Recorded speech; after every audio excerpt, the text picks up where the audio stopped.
AIS Play รวมความบันเทิงคุณภาพเปิดความสนุกทุกที่ทุกเวลาส่งต่อความมั่นใจสู้ไปด้วยกันนะครับ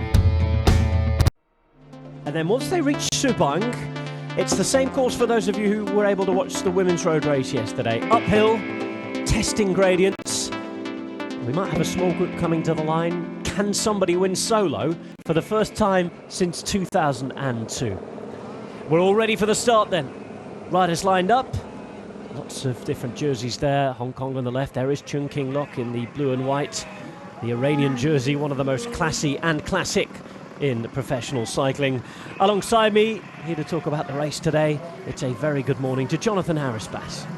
Good morning, Rob. Well, this one, I mean, after yesterday's race, just 2 maximum per team, which made it very much harder for sort of any form of team tactic to play out. Although we did see a very successful team tactic play out, of course, for the Korean team, cutting down every single breakaway apart from the one lone long breakaway from Indonesia's rider, which lasted for most of the stage up until that final climb, then won by Na. But here, with 4 riders per team, and most of the teams have turned up with their full complement of riders, we could see a very different race tactically, much larger field, 57 riders taking on the course.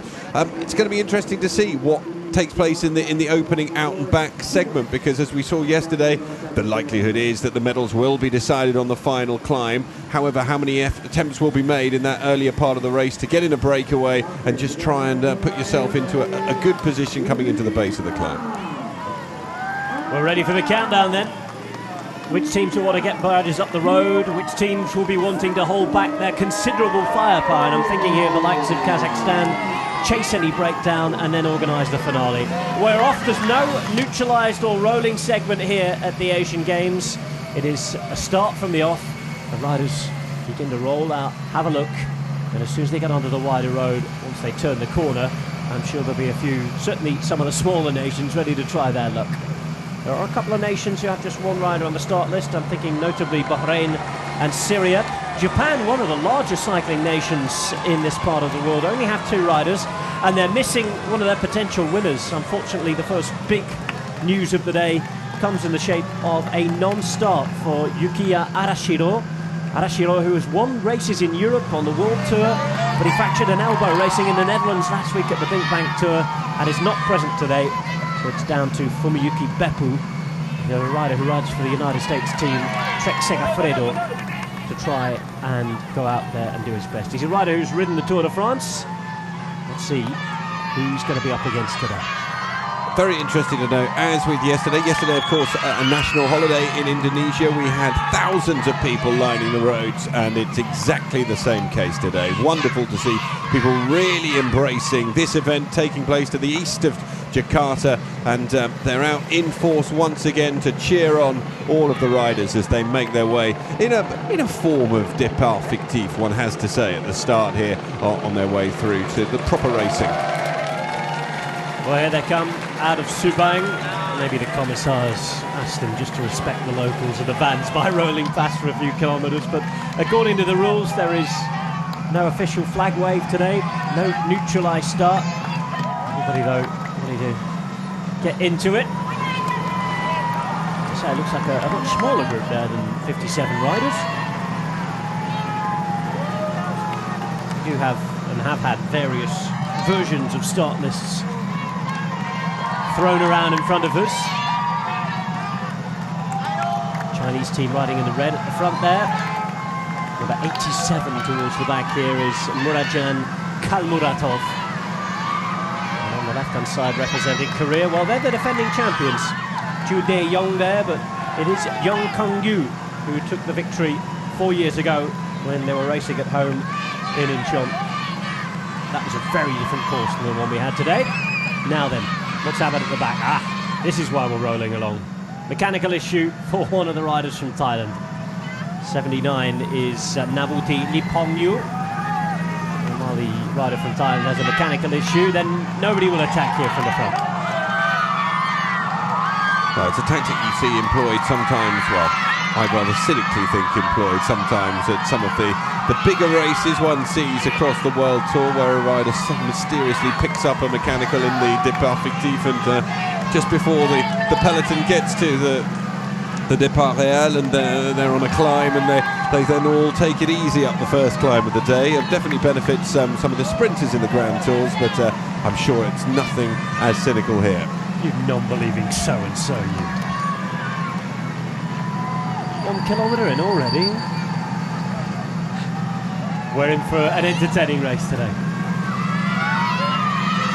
Well, the major bonus that we get here, of course, is to see a little bit of Subang, and you also get the opportunity, as Rob says, for the crowds to see these riders as well, because as anyone who's been along to watch a live professional bike race will know, the speed they come past you when they're actually racing means that you get the briefest of glimpses of a rider. Yen Tran Tran at the back with the red and yellow on for Vietnam, and now then we've had a bit of movement at the front. A little bit more strong out.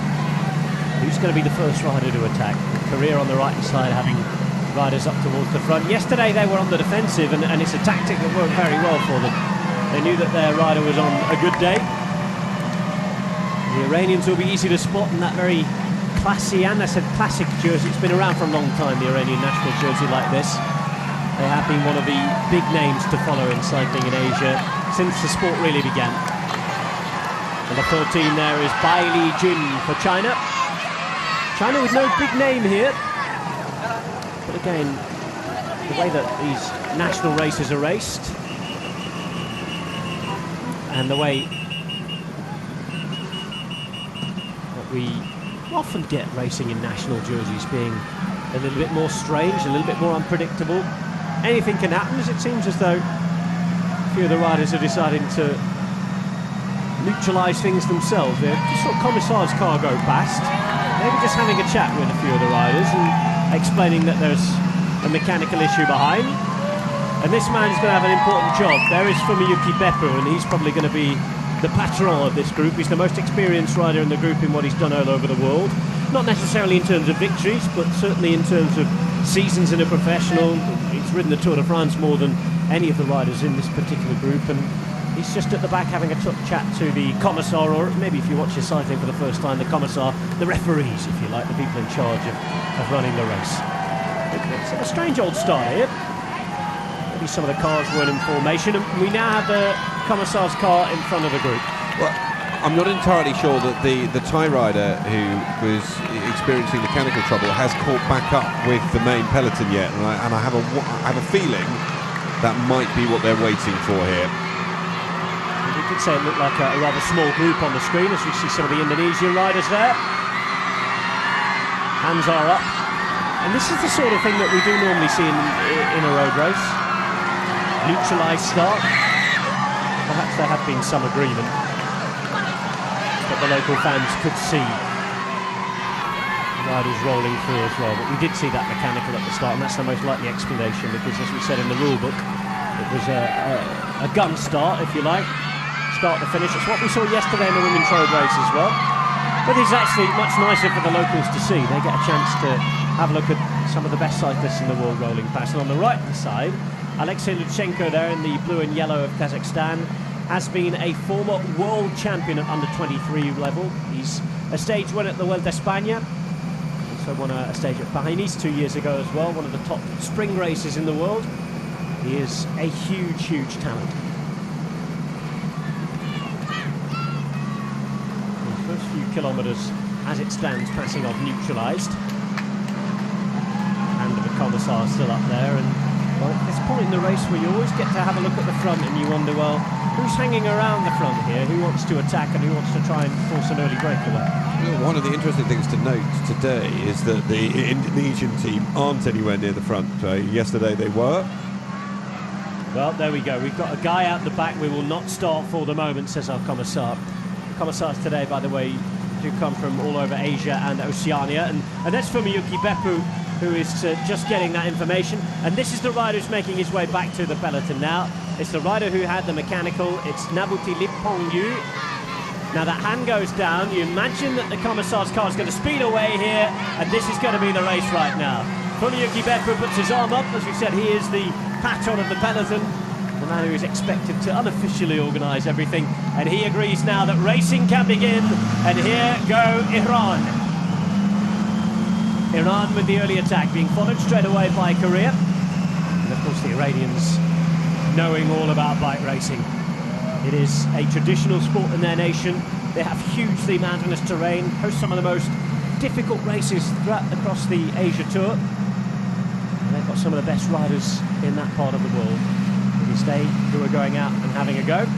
Right, it's interesting as well what's going on here, because immediately there's been a response from Korea, as you mentioned, Rob, and then several more members of the peloton are coming up. But at the moment it looks as though what we might do is, well, no, it looks as though they're not going to let this one get away. This is the danger with this particular race, because of the way it's set up, for the fact that it's quite flat.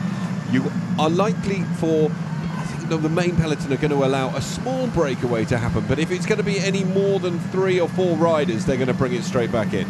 Well, certainly with only 4 men maximum per team to work to bring back a breakaway over 144 kilometres, you can't imagine a huge group being allowed away. This is another of the Iranian riders now. Korea, they wanted to ride there, they wanted to be in charge, and they wanted to be part of the breakaway, I think. United Arab Emirates, you'd imagine, would want to get a man up the road as well. That would be their best chance, you would think, of pulling off a result here if a surprise break was to go and stay away. And as you can see, now that we have started properly, it's a fast start, and the peloton are strung out. China marshalling things in the red jerseys at the front. Chinese Taipei there as well. But Iran have been the most aggressive team in the opening kilometre or so of racing. We do have one member of the Indonesian team making their way up towards the front as well. Indonesia, who spent quite a bit of time training at altitude in an altitude training camp over in Australia before these Asian Games. They've taken it very, very seriously coming into the Games as the hosts, and being wanting to take part in every single event. But at the moment, lots of sniping going on at the front of the peloton. Group of 4 here, with Iran not wanting to miss this move, making sure that they have a man up there. Chinese Taipei involved, as are Hong Kong, UAE, Korea, the teams we mentioned a moment ago. Kazakhstan doing the policing here, so you imagine that the tactic for them, with all of their strength, every single one of their 4 riders rides on the UCI World Tour. And again, we realise that a lot of you who are watching the Asian Games might not be huge cycling fans, might not know too much about how the sport's organised. Think of football, that is the Premier League, the top division of world cycling, the very best teams, the very best riders, and all 4 of the Kazakhstani riders belong to one of the top teams in the world. Now then, we have Chinese Taipei here, their rider flicking the elbow. Iran are involved in this move at the front as well. Japan have a rider there. You imagine that as a team, they're just going to throw their hat in and try something today, because you know that Beppu is a respected rider. He's not one of the favourites to go out and take it. If it comes back to a group behind, you'd imagine that the riders from Iran and Kazakhstan would have too much power. Korea seem very content to try and get in a break today, Which was something they really weren't keen on doing yesterday. They just shut down every single break attempt that was made, with the exception of the solo, and they were quite happy to let that go. Looking at the Iranian team, very, very clear that they are one of the more experienced teams. 3 of their riders over 30 years in age, so there's plenty of years in the legs. But as far as experience goes on the World Tour level, you're quite right, Rob, no one really can compare to Kazakhstan. The Korean rider riding away here looks around rather disappointingly and doesn't find any companionship there. The pressure is off for Korea. It's a nice way to race for them today, because their women have done the job and got a gold medal, as we see riders lining up alongside the road behind them. And this might mean that unless anybody can force their way across this gap, that we might have a move about against the defending champion, Young Kung Yu, who is out there and who has got a few metres. Now China want to chase this down. Looks as though Vietnam might have a rider in that gap as well.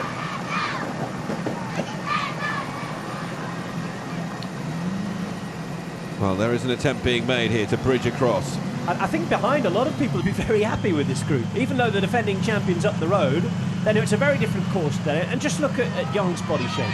He knows that. He's more of a sprinter, he's more of a track rider. and Vietnam and China are those chasing on. Chasing for Vietnam, the number 93 is Dien Tran Tran. So 94, pardon me, my eyes need testing. Tung Kyun Kyun, and also with them from China, it looks as though it's New Yi Kui. We'll wait to get confirmation of that. 3 riders then, it seems, up the front. It is in Zhong, the defending champion's interest for everything to come back. And look at the formation behind.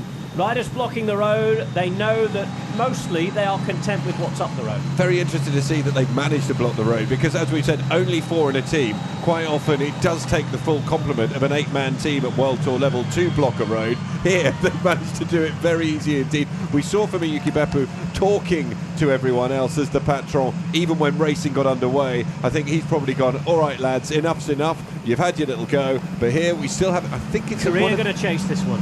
Iran have been desperate since the inception of this race to get in a move.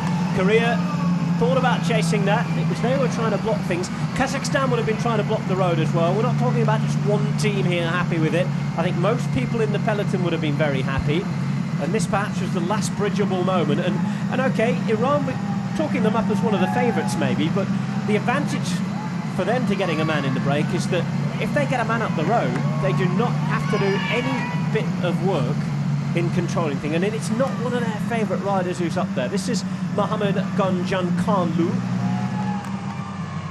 Well, I think the interesting thing to note here, Rob, is you say there it's one of the last bridgeable moments. Has he left it too late? Because he's got a lot of work to do in order to bridge the gap. As you can see, that's the distance between the Iranian rider and our group of 2 who are a little further up the road. They, in turn, are in pursuit of this man, the defending champion, who at the moment is on his own. As we saw yesterday, the course is undulating.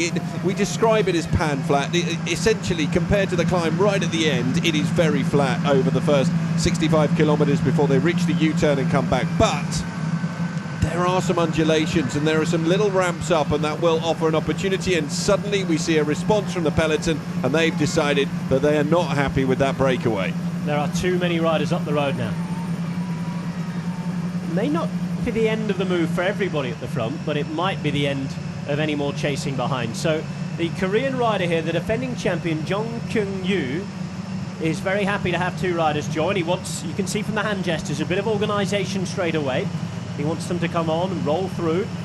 And behind, I think there will be teams who have missed out, who desperately want to get him out of the road. There's Ayman Kayyadi riding for Indonesia, shaking his head. It's been a tough start. I think one of the more fascinating things about the Asian Championships, the Asian Games, the Southeast Asian Games, about these riders coming together. When you watch World Tour racing, there tends to be, well, first of all, there's a lot of symbolism. They all know the hand gestures, they all know the flick of the elbow, they know what that means, and these guys will all know that as well. When it comes to a shared language on the World Tour, probably enough of the riders will speak one or another's language and they'll be able to communicate with each other. Not always the case at the Asian Championships, and as a consequence, depends on your makeup of group, but there might be a few communication problems that go on. This is our Iranian rider, Gankang Junglu, who is trying to bridge up to these 3 riders who are currently up the road. So much is going to depend on how effectively this trio work together. Young, the defending champion, is currently sitting on the front, but he definitely wanted some help. As soon as a Chinese and Vietnamese rider arrived, he was signalling to them, come on, we've got to work effectively together here if we want this to stick, because word will be coming through very quickly indeed that the peloton don't look entirely happy with this breakaway getting away. So we've had 10 kilometres of racing, travelling at 45 kilometres per hour. Well, let's be fair, we've had about 6 or 7 kilometres of racing. We had 3 kilometres of a nice pedestrian start. It's been explosive since it has started. We're heading out of Subang. We're in West Java, as there is Fumiyuki Beppu, looking behind, waiting for his car. Wondering if there's been, looked like he's had a mechanical.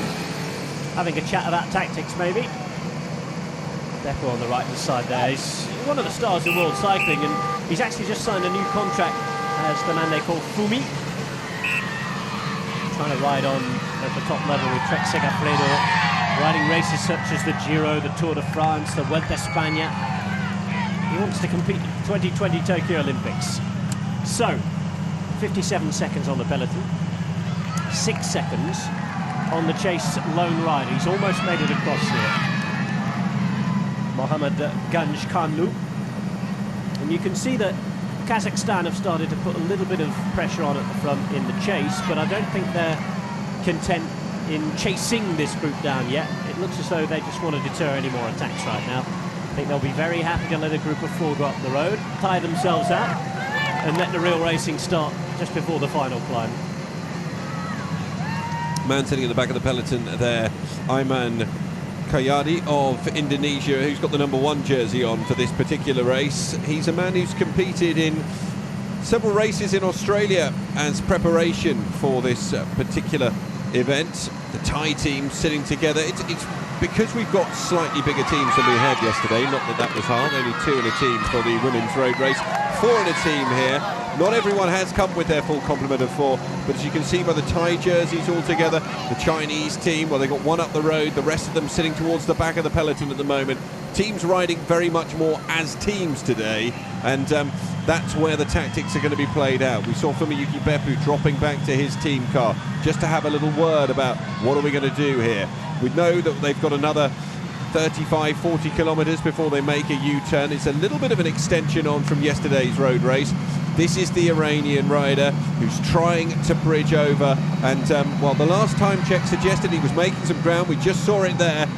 He's got missile lock on those 3 up in front, and well, if he keeps going at the current rate, then he'll join up with them. That'll be a group of 4.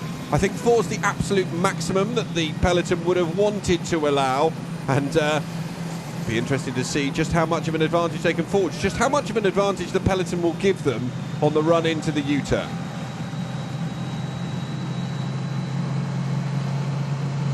9 seconds ahead of Mohammad Ganjkanlu. So the rider at the front is from China. It's Niu Yikui. This is Ganjkanlu, who was chasing on, already skin-suited up and ready for action for Iran. He knew that on a hot day today, every watt saved would be a good watt saved. 37 is the defending champion in the white there for Jung Kyung Yu. He's riding for Korea. Big, strong sprint rider. And 94, Tung Hyun Tan, riding for Vietnam. Twisty, tiny roads. And if you can see, there's a gap of just 5 or 6 seconds, means that you're out of sight and out of mind. Just imagine the 1 minute 15 seconds back to the peloton. Same roads as we saw yesterday, by the way. Just a little bit further on into the wilderness and the countryside of West Java. We're ever so slightly to the southeast of the Indonesian capital, Jakarta here. Just a few hours drive. And 57 riders from 18 countries are contesting the Asian Games road race. Well, so far it is a very different makeup to what we saw in yesterday's women's road race. We expect it to be very different, but thus far already you can see just little elements of this peloton which suggest that some of the riders aren't on the same level as some of the others who are very used to riding in the peloton. You've seen up at the front Kazakhstan taking control, holding that pace, allowing the breakaway to get a certain distance away, but they won't be allowing them to get any further away, and they look very adept at keeping it all in check. Once again, a good demonstration there of the slight increase in gradient, and it is very undulating all the way through this initial part of the race today. The Iranian rider who's really been putting the hammer down, Mohammad Ganjkanlu, and he's been, well, obviously sent up the road, being given the opportunity or the orders perhaps to get involved in the breakaway, so that Iran will have someone at the base of that first climb if the riders are able to stay up the road for that length of time. The interesting thing that we saw in yesterday's women's race was just how hard the climb is up to the finish. And although many people who watch a lot of road cycling will look at the climb and they'll look at the change in altitude from the base of the climb up to the top and the distance that it takes and think, well, that just looks like your bog standard climb from a Grand Tour, very gradual average gradient of 10 or 11%. What we can tell you is that it's not constructed like that. It is sharp ramps of very aggressive gradients, followed by some slight false flats, followed by another very sharp ramp. That is the nature of climbs throughout Indonesia.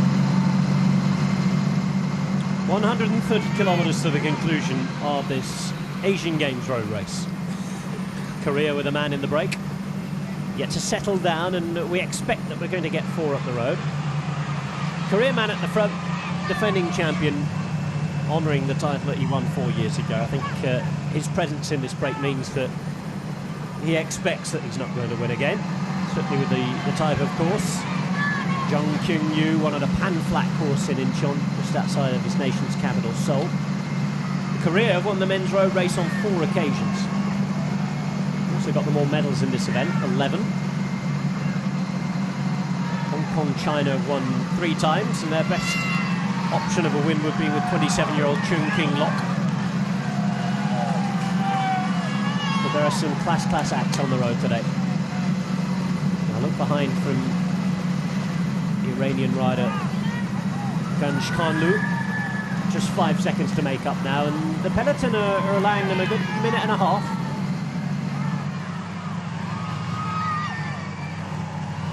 These 3 will settle down and work and hope that the man in the red, white and green here is going to join them soon enough.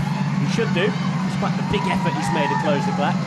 He might be allowed a few turns to rest on before he's expected to start contributing. But he's in the slipstream behind the cars here. He should really make it now. If he doesn't, there's going to be a few questions asked from his director sportif, because they burned 1 match for absolutely nothing, if that's the case. Look behind. Don't look behind, mate. There's a minute and a half. It does look as though he's starting to labour a little, which would be disappointing. I mean, we must talk about the conditions. It's very easy to forget. It is 35 degrees out there at the moment, and that's not even including the humidity. So it is brutally hot conditions. Very similar, I think exactly the same rules, in fact, as yesterday's race. No liquids or gels able to be taken on by the riders in the first 30 kilometres, and then they will have to cease taking anything from the team cars over the last 10 kilometres.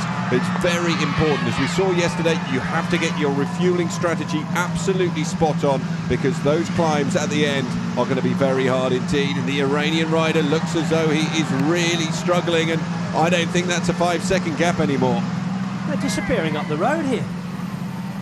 You would think that they would wait for him, actually. You would think that they would wait. Well, maybe they've had a look at him and thought, well, there's no point.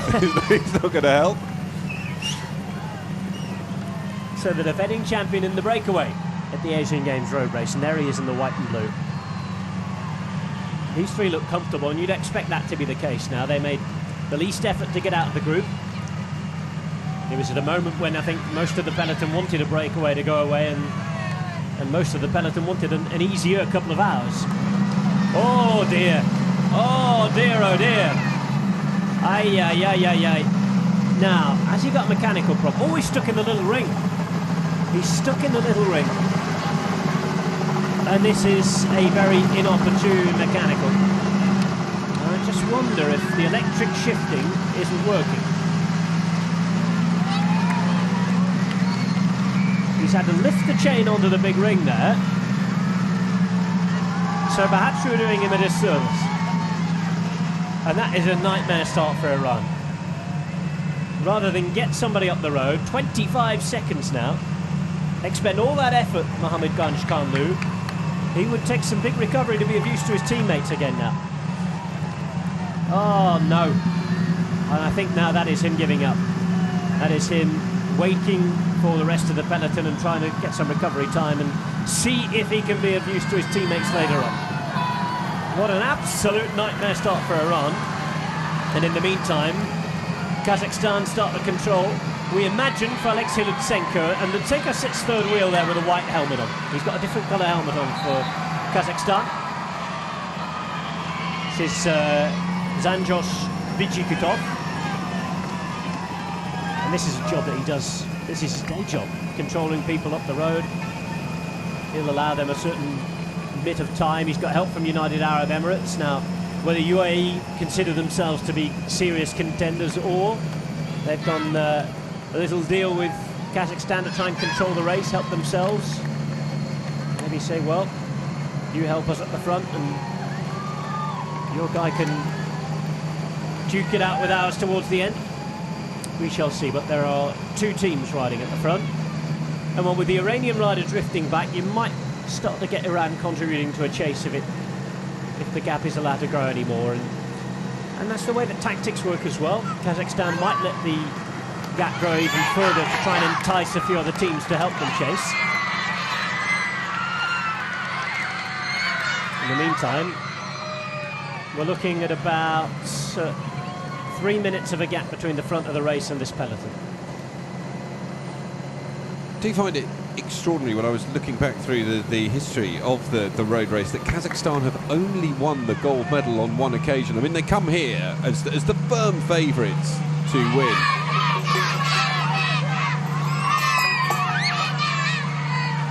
The dominant forces have... And of course the rider who won is a rider who is very sadly no longer with us. Well, a rider who changed the ruling of wearing helmets. Of course, it was after the death of Andrei Kivilev that it became compulsory to wear helmets. There's still, you hear so much, well, I do, I've heard so much discussion over the course of the last few Grand Tours about whether riders should still be wearing helmets on the climbs and whether they should then put a helmet on at the top of the climb. I just think, I never hear the dissension coming out of the ranks of the World Tour riders. I've never heard a rider say, oh, I wish I wasn't wearing a helmet consistently. And it's become a part of the sport. It's become, and I think it's so important for young people to see professional cyclists wearing helmets, because I think it's something that we're actually very poor at across in parts of the Western world. People out on bikes. I mean, here in Asia, I genuinely haven't seen anyone on a bike wearing a helmet, and I haven't really seen any children on motorbikes riding with a helmet, which is slightly more worrying. But I do think it's important at the top of the sport. You have the riders in helmets. It sets an example, it sets the tone, and it makes it the norm. That's a personal opinion. Half an hour racing gone. 3 riders up the road. Niu Yikui and the other 2 riders with him, Jong and Hyun, had been chased by this man, Mohammed Ganjkanlu. He did suffer a mechanical and has been drifting back to the peloton ever since. It's controlled by Kazakhstan, and we just saw conversation between Andrei Lukashenko and a couple of his teammates behind, and they're controlling the race rather nicely. They are the favourites here. Everybody will be looking to them to control the gap now.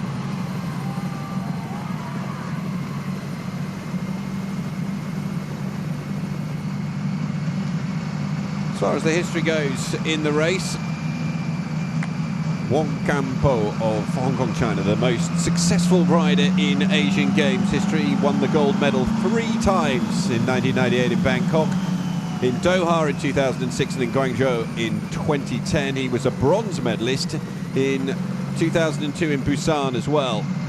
That was the occasion that Alexander Vinokurov won his 2nd silver medal. Vino never winning the title, as we see our Iranian rider Mohammed Ganjkanlu wrapped back up by the peloton. Now, whether or not he'll drop back into his team car and get some assistance with what looked like a fairly major mechanical issue on his ring remains to be seen.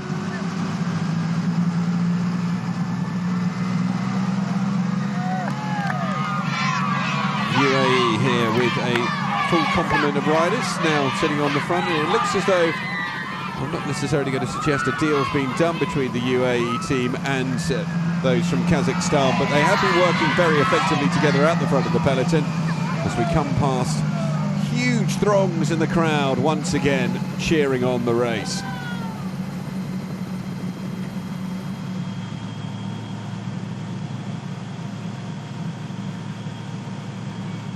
This is our breakaway. Continuing to work effectively together. Niu, Yang and Tung. Yang Kyung-yu, who came home ahead of Arvin Moazzami of Iran 4 years ago. Yung Chung-wing of Hong Kong, China coming home in 3rd place. We're talking about the wins for Wang Campo of Hong Kong, China, that dominance that he exercised over the event. between Bangkok and Guangzhou. Other than that, we've had winners from a variety of different nations, but two nations that perhaps have been very successful in the men's road race, but not for a number of years, would be Thailand and Japan. And you have to go all the way back to 1978 for the last victor for Japan in this race. 1966 the last time that Thailand managed to post a gold medal in the men's road race. Now, a lot of that has to do with the emergence of nations like Kazakhstan and Uzbekistan, both of whom have had victories in the race. But as we get our latest time check between the breakaway and the peloton, is up to 2 minutes, and I think they'll be relatively content with that. We've only been racing for just over 25 kilometres. Kazakhstan sit on the front.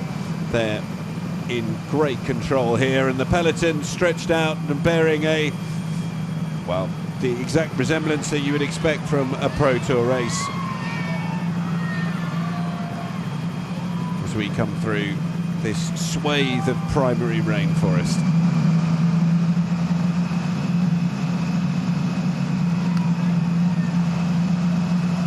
Kazakhstan, who made a very late change to their team.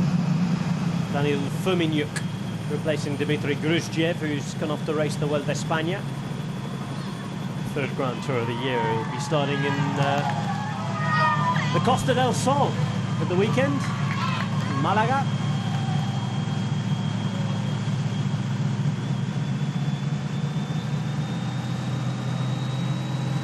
Fuminyuk accompanying Jandos Bijidkov. He's the rider who's been at the front doing quite a bit of riding, and it's no surprise, he's a former national time trial champion. Yevgeny Gidyuk is the other rider who we'll be watching with intent towards the end. Had a very impressive third place overall at the Tour of Croatia this year in what is his first professional season, the 22-year-old from Kazakhstan. Kazakhstan riding in their habitual colours, the light blue and light yellow. See China safely towards the back of the peloton, knowing that they've got a mate up the road. Quick conversation between a couple of their riders. There's Yu on the right-hand side, wearing number 11. Having a chat with Zhong Chunlong, wearing number 14, equally in the red jersey. So if you're looking at favourites, look out for the rider there in the 4th position. He's wearing the white helmet, and it's Alexei Lutsenko, one of the real class acts at these games. He's 25 now, former under-23 world champion, finished in the top 10 on a very tough course at the World Championships in Norway last year. Much tougher than the finale we have here. It's a World Championships course that raced over another 100 kilometres distance than we have today. And that's the other thing. This is, for a lot of these World Tour pros, this is quite a short race.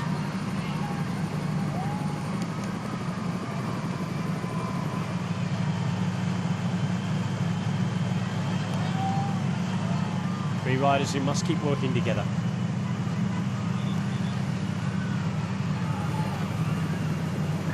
Zhong, a rider who used to race for Korail.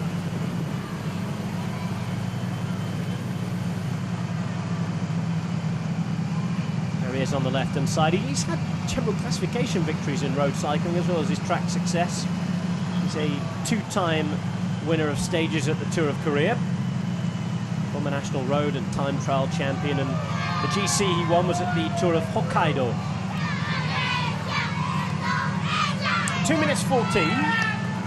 Kazakhstan not allowing them much more than a couple of moments out there up the road.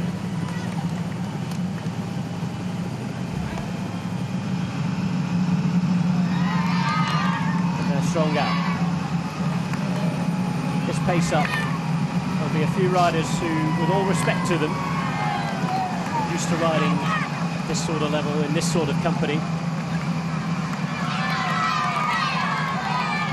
They might struggle once they hit the climb towards the end. Lutsenko, I'm pretty sure, will deal with the pressure pretty well. It took him a while as a young rider to live with the fact that he was the world champion at under 23 level, but in the last 18-24 months, we've seen some stellar results from him. I think the interesting thing to watch will be just how the Kazakhstan team decide to ride this, because the reality is they could very easily close this 2-minute gap as and when they want, but at the moment that doesn't suit them. But at the same time, they will be able, over a course which is 145 kilometres long, they could wind up the pace for a lot longer than the majority of the other riders here can probably deal with. So what I'll be fascinated to see is, I should imagine tactically they'll be looking at this thinking, right, we'll reach the turn, we'll leave that breakaway up the road until maybe 10 kilometres from the base of the climb, then we'll close it down. Then they might well send one or two riders up the road to just get a position on the mountain, and then Lutsenko will strike as and when. I mean, this is pure speculation, but it's how I would have approached the race as a DS. 117 kilometres still to go. Speculate all you want, Jonathan. It's one of the beautiful things of watching bike racing, isn't it? And it is. You've every right to speculate. Thinking of Alexei Lutsenko as one of the riders is sent back to have a chat with the car. Lutsenko, who won the general classification at the Tour of Oman this year without winning a stage. He was very impressive on a couple of the hilly stages. And then he finished second up the Green Mountain, which is the traditional mountain top finish over in Oman. The most difficult and the hilliest of the Arabian Gulf races. His profile is that of a classics rider, really. Astana have been signing different riders to look after him in the classics. He rode the Giro d'Italia this year, didn't have a great time of it. And in preparation for this particular race, he rode the Tour of Poland, 20th in the GC, didn't really trouble the scorers on any of the stages. And then rode as a domestique in Hamburg last week as Evgeny Gidik goes and has a chat to the car. Getting to the point where feeding is allowed, next couple of kilometres.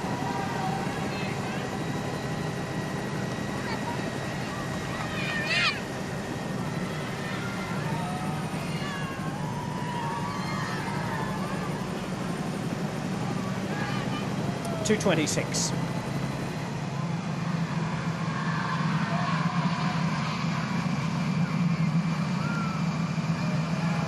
Bidjikov has a good job to do here. 27 now, former national time trial champion, as we mentioned, pardon me. His only other professional win came 2 years ago. He won a stage at the Tour of Korea.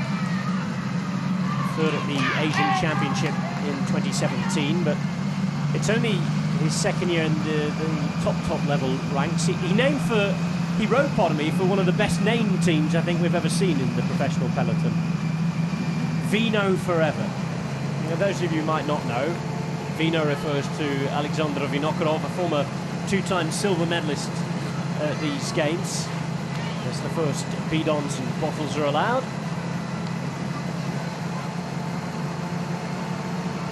Vino, or Alexander Vinokurov, the Olympic champion from 2012, just before he retired in London. Colourful character, let's say. Had his brushes with the cycling law, just as many people in a certain era did. He's now the team manager of Astana, the top Kazakhstani pro team that we keep referring to. The development team for young riders from Kazakhstan is quite strangely named after him. He's been an important figure in Kazakhstani cycling and the role model. Not always in a good way, but the man to look up to in terms of his results, certainly, for young Kazakhstani riders. Now, teams allowed 4 riders in this road race. They will be allowed 1 entrant into the time trial, and they've put forward their initial list of entries. As we know, in Asian Games, you can change all of that at the last minute. But at the moment, Lutsenko is down to be Kazakhstan's representative in the time trial. I'm sure a lot of that will have to do with how he gets on today. Time trial course that suits him, and he's not a man who'd be expected to win a time trial, let's say, at a Tour de France. But in this company, he is such a gifted rider. And of course, let's not forget that a lot of time trialing is about money. Pure and simple. A lot of time trialing is about spending time in a wind tunnel, being tested, wearing the right clothing, having the right equipment, pardon me, and he has all of that.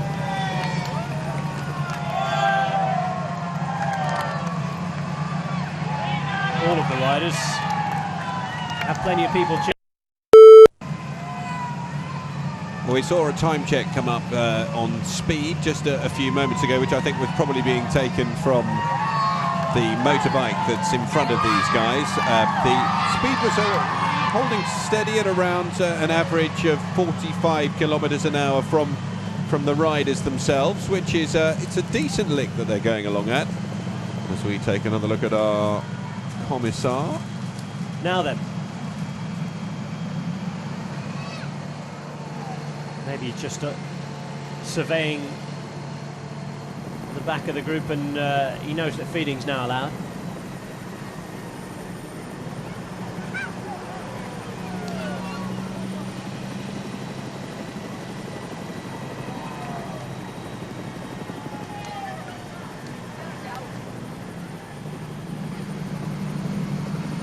Went quiet for a few seconds. Feeding's allowed in the commentary box as well now, by the way. I was going to comment on that. As you can see, Giddy also picked up some bottles when he went back, and he comes back up front, timing his run to perfection there. So refueling strategy also being very well executed by the team from Kazakhstan.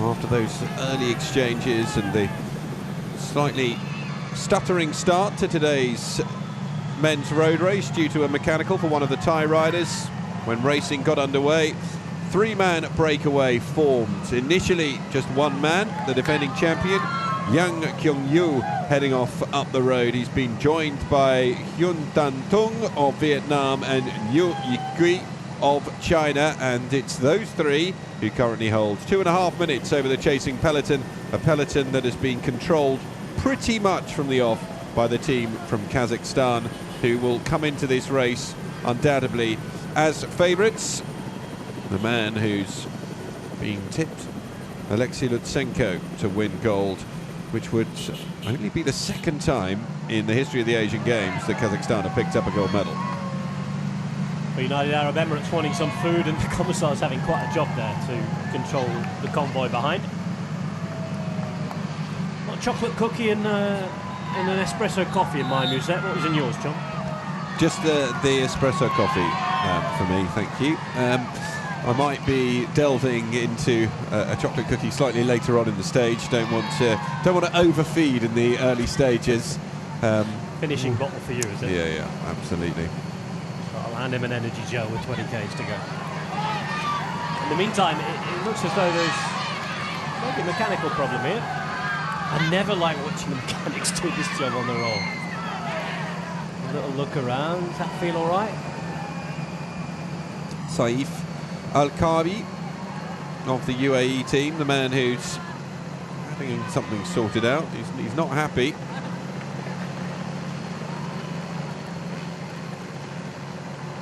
Other team cars come pouring past.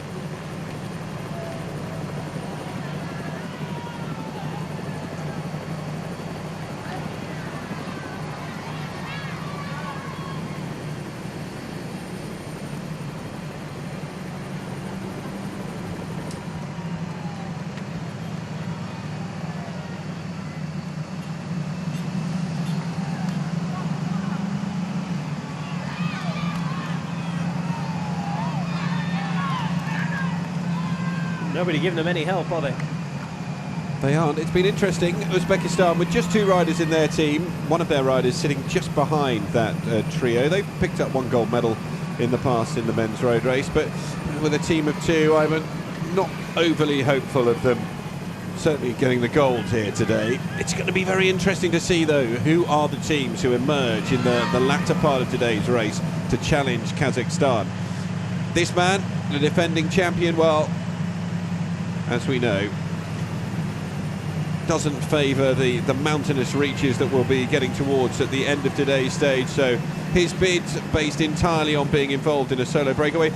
In the same way as one would say you have a rider who honours the Maglia Rosa in the Giro d'Italia, the Maillot Jaune in the Tour de France. I never remember what colour the jersey is in the Vuelta. Is it La red? Roja. La Roja, yeah. Red. It went through a stage when I first started we've had watching gold, cycling. It was we've had gold. everything. Yeah. So anyway, but honouring the jersey, so important in cycling racing. And you'd say that Young here is honouring the defence of his title. He's decided that he's going to do the only thing that he can do, which is to head off up the road. And if he could get to the bottom of that climb with enough of an advantage, who knows? I think we do know what the answer is. He'll be caught. But, I mean, he's at least having a go, and that's good to see. I tell you, he's doing some stretching up the front. He's obviously not done his yoga this morning. No, well, we all know what perils that can cause. One does need to stretch. I've seen him a few times riding in the white jersey. Out of the saddle he gets there. Up a small incline they go, but yeah, every time he's taken his turn, he's gone to the back, he's stretching his back, he's making all sorts of funny movements. Feeding for Indonesia. Of course, they were doing a very different job yesterday when they had a rider up the road. And this is small fry, isn't it? You're only having to take on board 4 bottles. And when you see riders at the Grand Tours going and running bottles for their entire team, although it was marginally easier this year because there were only 8 riders allowed in each Grand Tour team as opposed to the 9 of previous years. Still, it's quite an undertaking to load up with 8 bottles. Feeding does look somewhat easier in this race as well. It's a smaller peloton to get to the back of. We've got just 50 riders chasing 3. Meantime, the team cars have been allowed to reach the front of the race, so feeding for the breakaway can commence. And in this heat, it is very important. There's the Korean car up. A bidon. Not as sticky as you thought it might have been at this stage. There we go, there's another. Very good push on that one. That's a bit better. The first one was like he was towing the car. 109 kilometres to go. Tactical instructions. Now they have a minute, they have 2 minutes and a half here, 2 minutes and 30 seconds. Wouldn't be surprised if you see some director sportif saying, well, just maybe hold back a bit, play a game with the peloton behind. Because if Kazakhstan find that they are catching the group at the front too easily, they themselves might knock the speed off a little bit. John talked about doing the service and performing the job of the waiter there and bringing the drinks from the bar. Nice example for the Indonesian riders. So, complete opposite of some of the tales that one of our sort of colleagues that we've worked with in the past, Magnus Backstedt and the great Sean Kelly, talk about the occasions of, I think Sean has never tipped a cup of tea over his head in the cold weather conditions. Magnus definitely has. He was so cold in one of the races that rather than drink the cup of tea that he was handed, he poured it over his head. Don't do that at home. No, absolutely don't do it at home. Certainly don't do it in these conditions because it is roasting hot out there. And with the humidity, as we can see, the fluids that are being taken on board by the riders will be at the top end, and they need to keep rehydrated right the way through the whole of this 145-kilometre course.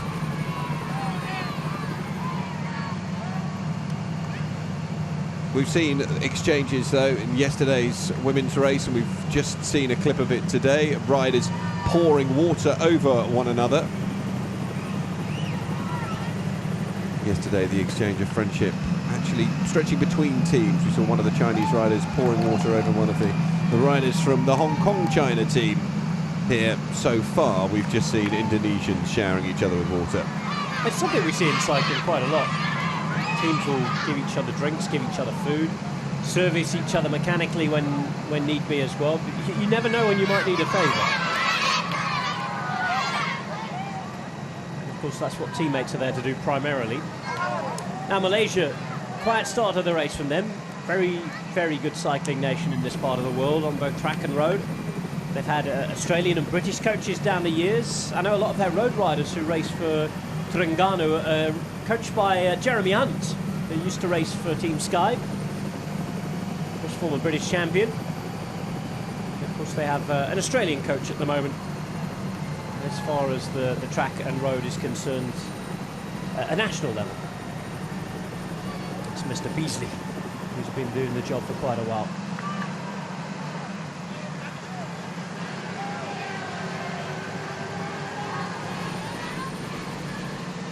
Another chat with a Korean car.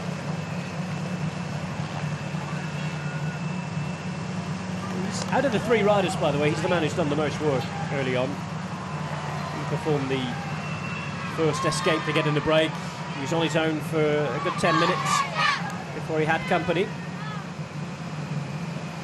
They've since worked rather well together, and it's one long line behind.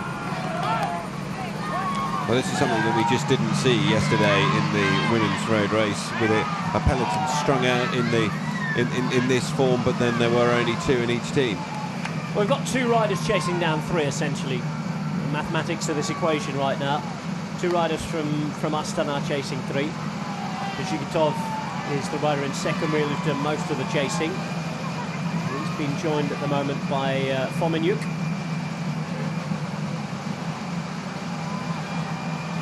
And Lutsenko sits, as you pointed out, Rob, in the white helmet, third wheel, just very relaxed at the moment. And he's not going to do anything. The aim of the game here for Kazakhstan is to not have his face in the wind whatsoever. He's going to save as much energy as possible, and when he gets towards the end, he will be there and ready to have a go for the gold medal. One thing that was worth noticing, that none of this route is particularly exposed, just because of the nature of the way that Indonesia is made up. When you come into a town, there are houses built all the way along the side of the road. When you're out in open rainforest, very tall trees blocking any of the wind coming in. So although you'll see plenty of flags across the nation and you'll see them blowing in the wind, when it comes down to road level, the riders are largely protected. As a consequence, we didn't see any headwind, sidewind or tailwind really affecting yesterday's race, and I don't think we'll see it again today. That's the reason they're in the formation they are as well. There's no need to form into any form of echelon to protect riders from the wind, and it's going to be, we keep on labelling the point, but it is going to be relatively easy for these riders from Kazakhstan. The main factor that is going to be tricky for them is the heat. Kazakhstan does have a rather extreme climate, but let's not forget that most of these riders riding for Kazakhstan now live in Europe. Most of them in the Mediterranean, they train in the southeast of France. Some will live down in Spain or in the mountains of Andorra. I know that most of the Astana team are based either in Monaco, Monte Carlo, or even in Italy, which most of the team staff are based in Italy. In which respect the European summer's been the perfect training to come here. It's almost seemed cooler here than the European summer so far. 105 kilometres remain. We've had almost an hour of racing, almost 40 kilometres ridden. And when you consider just how slow the start was due to the fact that they were waiting for the Thai rider with the mechanical to catch back up, that's been pretty consistent and a decent speed for the opening hour's worth of racing here. You imagine how the race is going to pan out from here. You'd imagine the next hour is going to be the slowest of the race. It's where everything has settled down now. The race has a pattern. There are riders out there in the front in the breakaway. The chase is a measured one. They're not going at full gas to try and catch them, and there's no need to catch them just yet. The interesting thing tactically in terms of Kazakhstan for me is how they play the finale. Do they send a rider up the road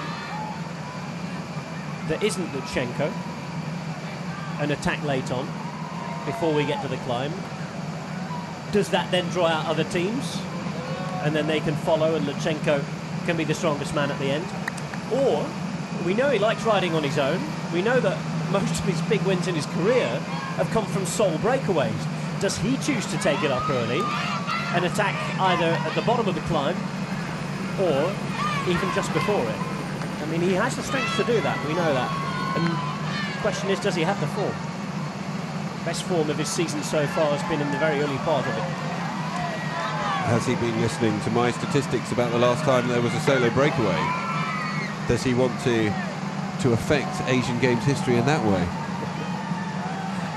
He was a non-finisher 4 years ago, and that was on a pan-flat course, but that's Alexei Lutsenko, who maybe struggled with all the pressure of being an under-23 world champion. It's a very different one to the man who's now won in Paris-Nice, who's won at the Vuelta a España, and has won the Tour of Oman overall.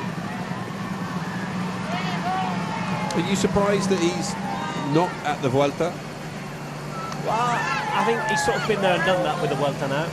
He won the stage last year, he rode the Giro d'Italia, and of course at the Vuelta a España. I think the focus this year for his team Astana is very much on a general classification challenge with their Colombian star Miguel Angel Lopez, a man they call Superman. And I'm not sure there'd be room for a man who would go out hunting stages like Alexei Lutsenko in the team. And how much of that has changed, in your opinion, since the reduction of team numbers? I think it's changed quite a lot. We've seen that in the way that sprinters were either not selected or considered not to be given enough support men in the Tour de France. Just one man makes a difference, and I think that is a change that we're seeing in terms of who gets a new contract. A lot of teams have talked about reducing the size of their squad for next season. I know that Team Sky, for example, are very reluctant to take on any new first-year professionals for next year because they know that they've got enough riders already for next year. And the transfer market is one that is going to affect a lot of riders, even riders here in the Asian Games who might be looking to make the step up to the top level of cycling. Now then, what happened here? On the left-hand side. Changing of the guard at the front. Sharing out the work well, but talking of Kazakhstani riders and talking of their team Astana, they made a double huge signing yesterday, signing up two of the biggest Basque talents in cycling as Jandos Bijikitov returns to the front. They've signed both Yon and Gorka Izaguirre from Bahrain Merida. Bahrain, incidentally, don't have any Bahraini riders riding for them. Only one Bahraini rider on the start list here today. He is a rider who's in his 20s, 23-year-old Yaldin Khalifa, 23 years of age, as I said, rides for VIB bikes in Bahrain.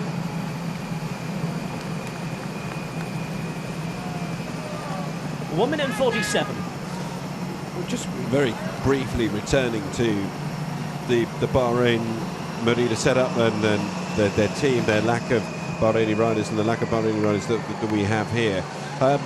In a conversation you and I had off air, I think the legacy that one has to look at with some of these teams is what happens in 25 years. If the sponsorship remains within the sport, if they maintain a team within the sport for a decent amount of time, and the legacy will be in 25 years that you will have more Bahraini riders competing on the World Tour, you will have more successful Bahraini riders competing at an international level, then it's definitely been a worthwhile and lasting investment. It's when a sponsor comes into the sport, and especially from a nation, and then doesn't stay there, you have to say the Astana team has been a wonderful investment in cycling, and they have produced some great champions. Yes, they went into the sport when there was already a name involved, but they've been very good for the sport, I would say. Certainly production of riders from Kazakhstan. Now, we're nearing the next part of the course, which takes us a little further beyond where we were yesterday. See some of the cones on the middle section of the road that indicated where the U-turn was for the women's race, but the men carry on a little further on. And here's where the U-turn was yesterday. They now turn right and continue out into the countryside for a little longer. You saw that the gap had gone down to below 2 minutes. There was a lot of feeding going on up the front. I have a feeling the gap went down more as a consequence of these three riders at the front choosing to take it a little easier rather than the chase being up behind. And I'm pretty sure that behind chase has already knocked its pace off a little bit. I think, as I said, the next hour will probably be the slowest of the race.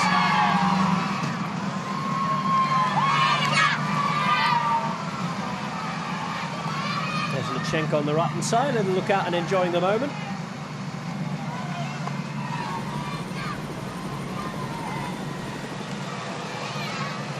As we approach the point, there will be 100 kilometres remaining. First sighting of a rider from Lao PDR. They have two athletes competing today. They are Tavon Pon Asa and Arya Punsavat. They're wearing the navy blue jerseys towards the back.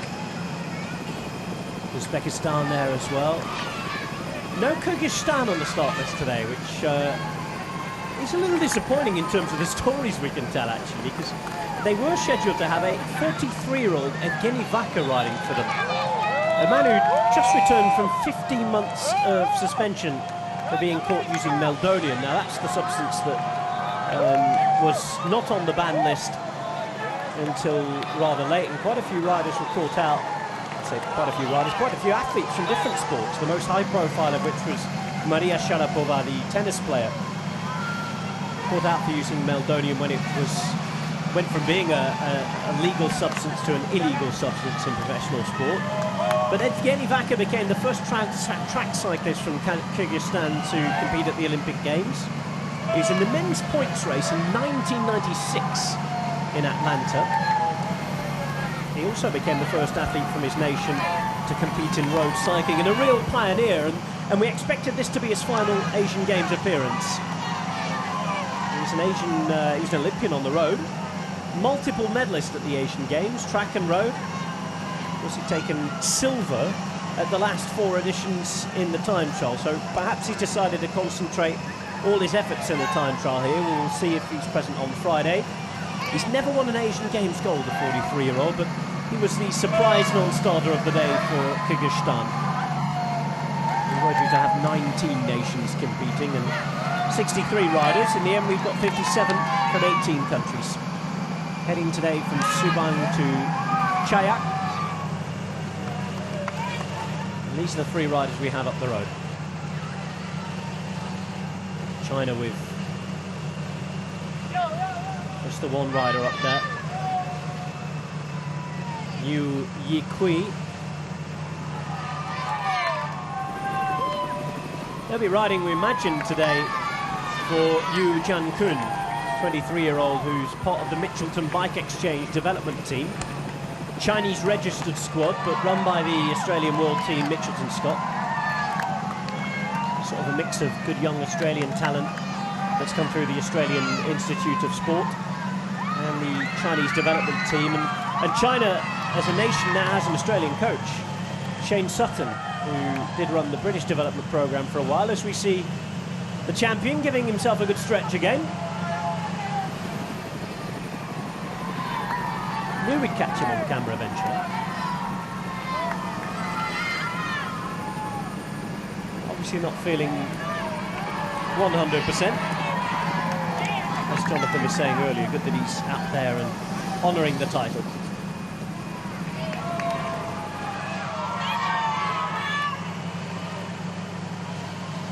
Takes his turn at the front again. So as this is a new part of the course, they didn't take it on yesterday in the women's race. We've already passed the point where they returned and went through the U-turn. So an extra sort of 22 kilometres that they take on around here before doing the U-turn back again and then heading back through the same route. But it's an opportunity for more crowds to come out onto the side of the roads and get to witness one of the events at the Asian Games, and they really haven't disappointed. It's been wonderful to see every single area that we've gone through.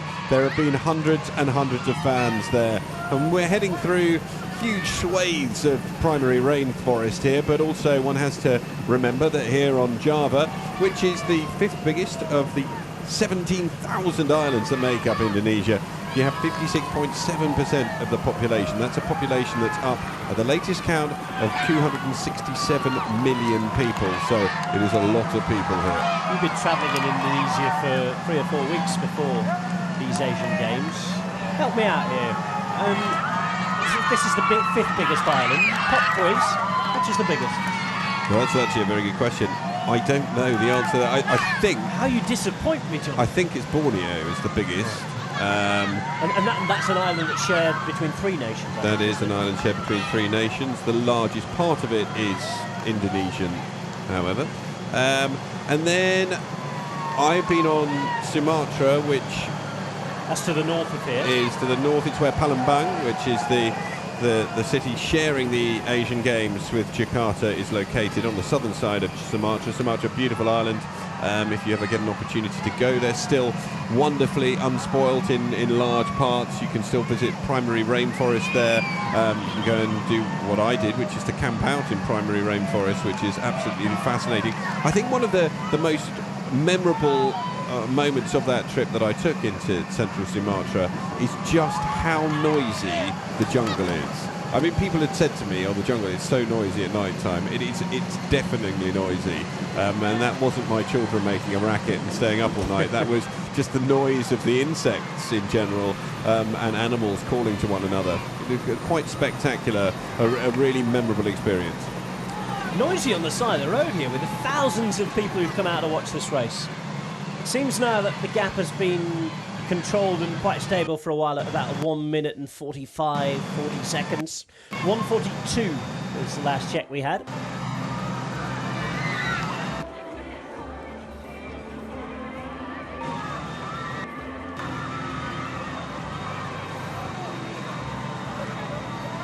There's the defending champion. We get to explore a new part of Indonesia and West Java.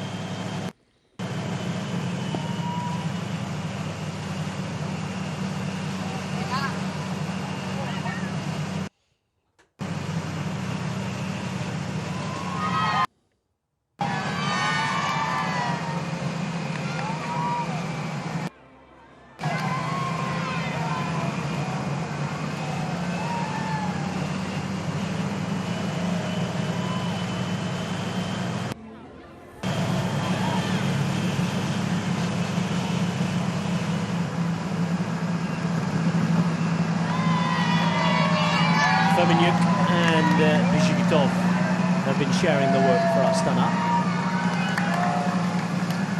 I should say for Kazakhstan, probably. Old habits die hard. It's the same kit.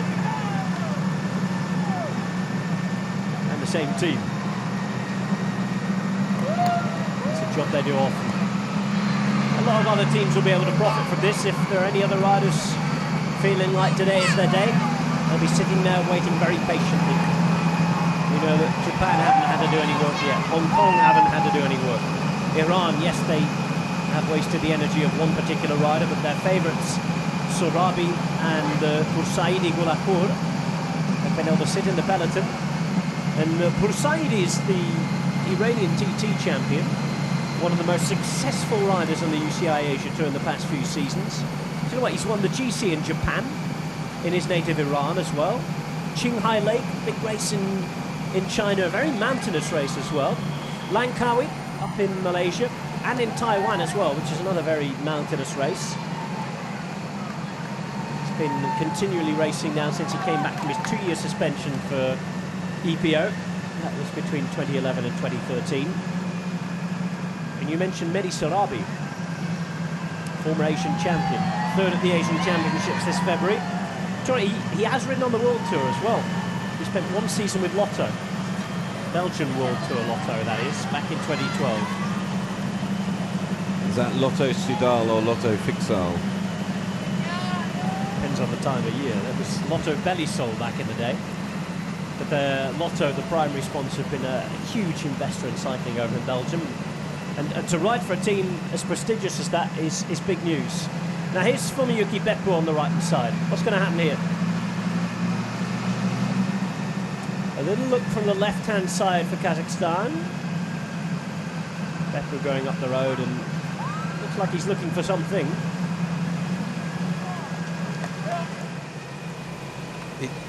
Is he looking for a suitable spot to stop? I think it's and comfort break time. It is. There he goes. We won't focus in the on him. less we see of that, the better. Just checking out a suitable stopping point to go and relieve himself on the side of the road, and hazy conditions, as you can see here, as we head slightly to the north up towards the coast on this particular road. We won't reach the sea. Over 1,000 kilometres long, the island of Java, just a couple of hundred from north to south, however. In the tropics, so you see plenty of examples of trees and fruits that are able to be grown here. We will head up onto the final climb of the day, where we'll be seeing plenty of coffee, tea, cinnamon plantations, and I'm reliably informed by by Smithy, the man who's been in charge of us quite marvellously out here, that there are a lot of pineapples up there as well. So hopefully someone will be listening to this and bring us back a few pineapples. Very partial to a pineapple when it's been grown in the right conditions. See if Jonathan gets in his musette at the feed zone. Any idea what that is? I was about to hazard a guess, but I don't. I mean, you do have huge ornamental gates on the entry into any town, in the departure from any town as well, but they usually bear the words Selamat Datang and Selamat Jalal as you depart. Selamat Datang when you're on your way in. We have just gone past a very large mosque. I wonder if it's anything to do with that. That's more speculation for you. I think I'll stick to speculation on the cycling.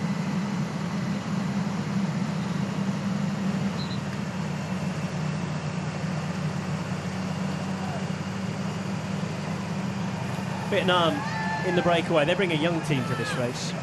Only 2 riders 20, 2 riders are 22. 3 of the team competed at this year's under-23 race at the Asian Championships. Asian Championships that are in Myanmar this year. Yeah, some of their riders, they're well-travelled. I'm noticing that Huang Taifan, the 20-year-old, competed in the Coupe des Nations L'Espoir in Cameroon earlier in the year, where he finished 22nd. He had a best finish of 11th on stage 2 in that particular race.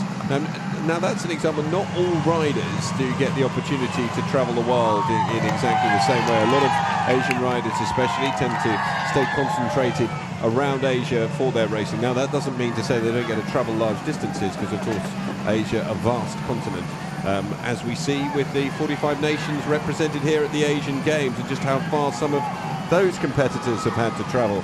But it's good to see riders from Vietnam getting involved in some of the smaller races around the world. That one in Cameroon, certainly a great opportunity. Cameroon with very strong links to France, of course. As a consequence, some great races for young riders take place out there.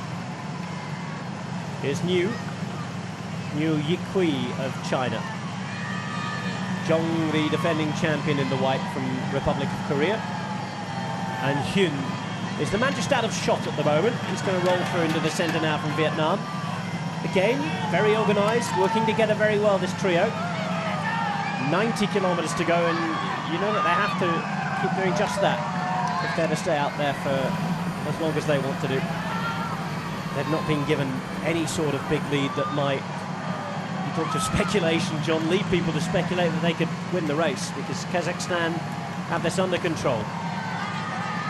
There's Lutsenko on the left-hand side. Again, he's going to peel off. It is probably the moment for, well, the race is stable like this, for a lot of riders to take a comfort break or a chat with the car.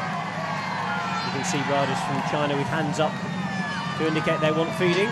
Same with the Iranian rider on the right-hand side. Lutsenko, I mentioned a moment ago, on the left. 1:31. Gap well under control.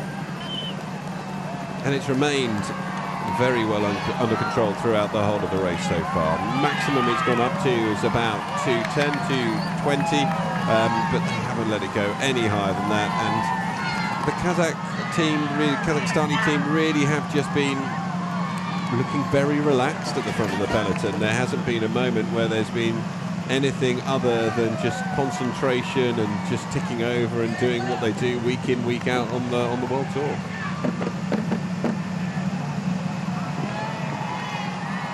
All this riding for one rider will put pressure on him. Sometimes can bring the best in riders though.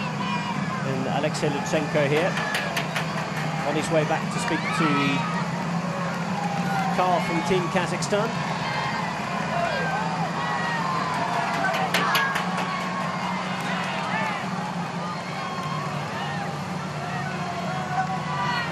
Well, what's in the bag? What's for lunch?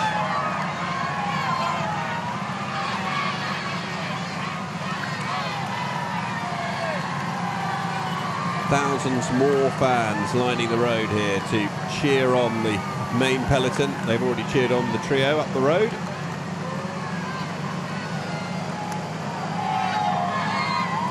We'll be getting some gifts. A few bidons given out. There's food and drinks for the whole team. It's being taken back by the leader. I suppose that's what happens in a race that is, as it stands, fairly easy. It's not too difficult to go back through let's say a 200-strong peloton as you would do at the Tour de France. And the pace isn't as infernal as it would be out there. Plus, you've only got 4 riders to work for your objectives. It's an interesting one. I'd really like to see a team leader going back and picking up the musettes every now and again. Not in every race. It's a waste of energy though. But the anger it can cause because of the waste of energy among cycling fans, it is quite extraordinary.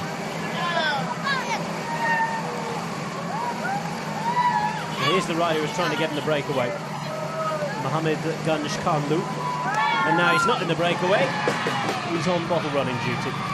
Now, we didn't see it, but one imagines that he must have had some assistance from the car for the technical issue that he was undergoing on his bike, unless he righted it himself. But it seems he went through all of that effort, then had an issue with his gears. He was stuck in the little ring. Yeah. And tried to get his chain back onto the big chain ring at the front. The harder gear, if you like. Had to do that manually, which is it's no easy task. Certainly when you're travelling at 40 kilometres per hour. Umbrellas out once again on the side of the roads. Yesterday I reiterated that is not for rain. I will do so again today. That's just to protect one from the sun's rays, although it's very hazy here, and so I would imagine it's not too much sun breaking through. We approach the U-turn, the halfway point of today's stage. Effectively, it's a little under halfway where they do make the turn. Of course, they make their way back to Subang, go past the start line and then make their way up towards our finish line, which we saw yesterday. A brutal and harsh final 18 kilometres, which involves some really nasty ramps up and will be where today's race is decided.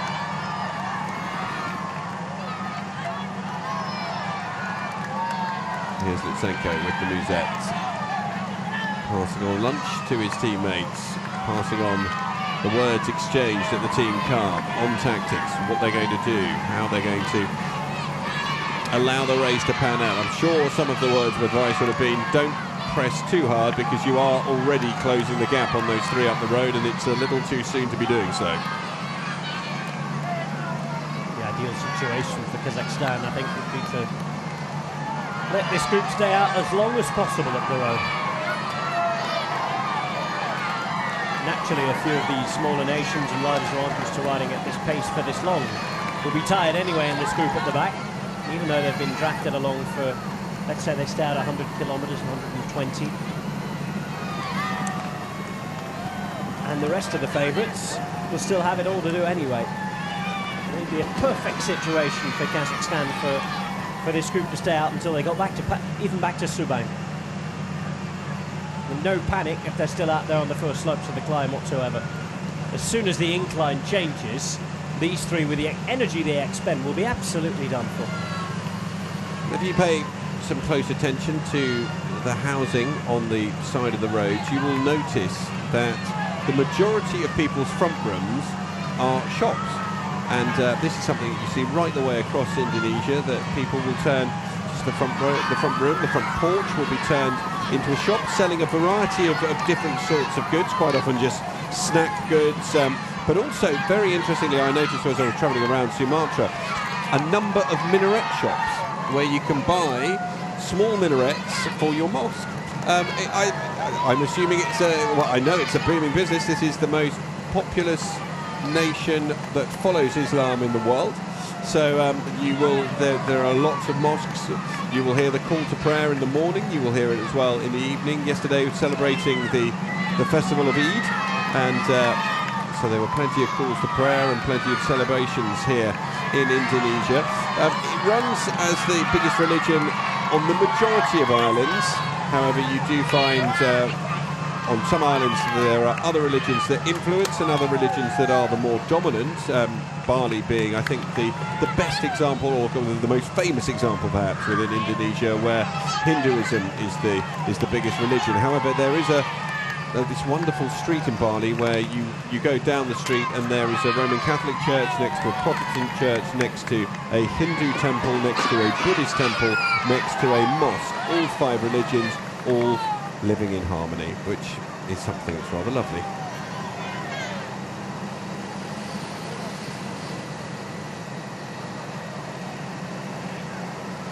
One rider from Syria in the peloton, and he was sitting towards the back there. Yusuf Sruji, 30 years of age, 30th in the Asian Championship road race in Astana back in 2014.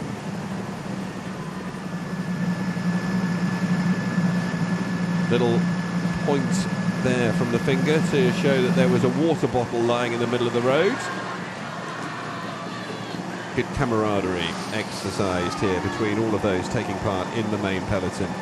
So we are just a few kilometres away now from the turn, and then the riders will be heading back down exactly the same road all the way through to Subang before taking on what is, well, a very harsh climb indeed, as we saw yesterday in the women's road race. That's where it was all decided,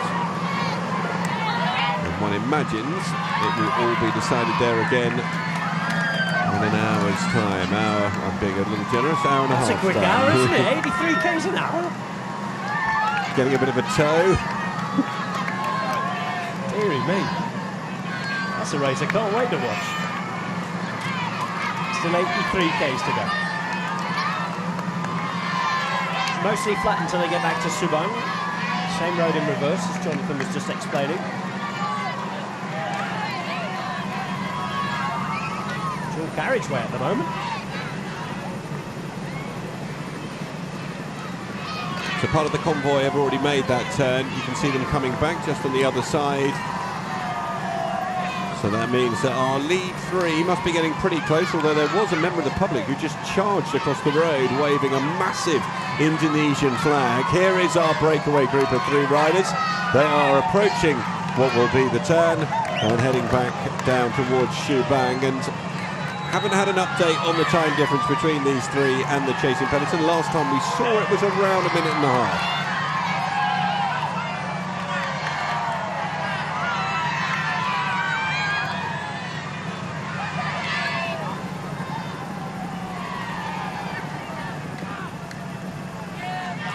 Vizhitov will continue his work.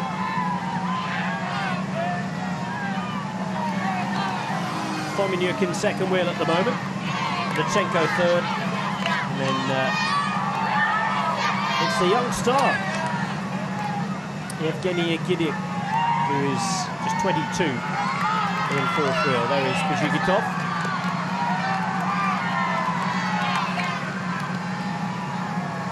Kazakhstan, who hosted the Asian Winter Games.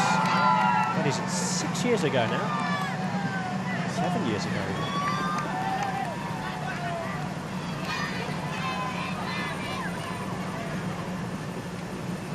A minute and a half still separate on this long straight road, the 3 riders up the road and those chasing on.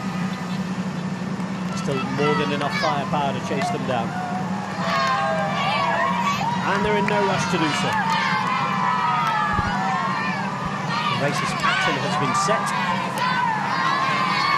because we imagine how it will stay until we get certainly into the final 30 kilometres or so. Unless, of course, the three riders at the front really have tired themselves out. Of course, if they were to run out of energy and it were to all come back together, that'd be a dangerous situation if people maybe wanted to go under the attack. Current situation suits the favourites very much. I think if we were to see the breakaway reeled back in earlier than with 50 k's to go, I think we would see further attacks, and very dangerous attacks they would be from that sort of range too. I think of Iran. Think of the fact that they wanted to try and get a man in the breakaway early on.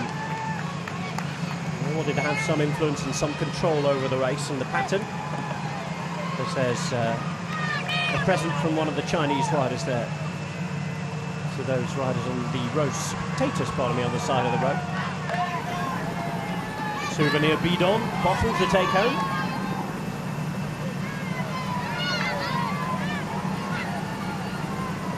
Approaching the final 80 kilometres now. Chasing peloton will get a view on this side of the road of the leaders in just a few moments' time.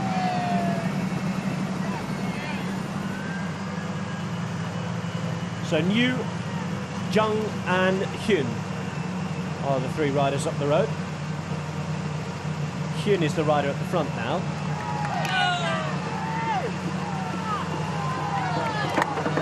New in second position. And again, doing his yoga on the bike today, Zhang towards the back. I can only imagine he started the race with some sort of neck or back problem.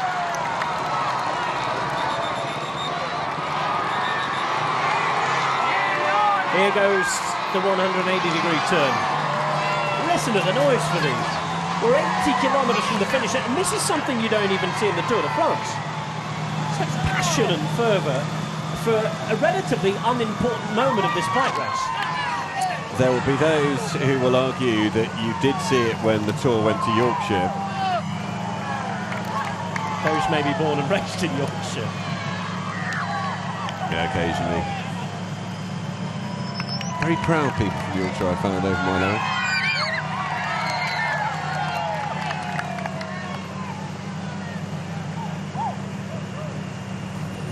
Main peloton will get a good time check at that U-turn just to see exactly where things currently stand, and well, look at that.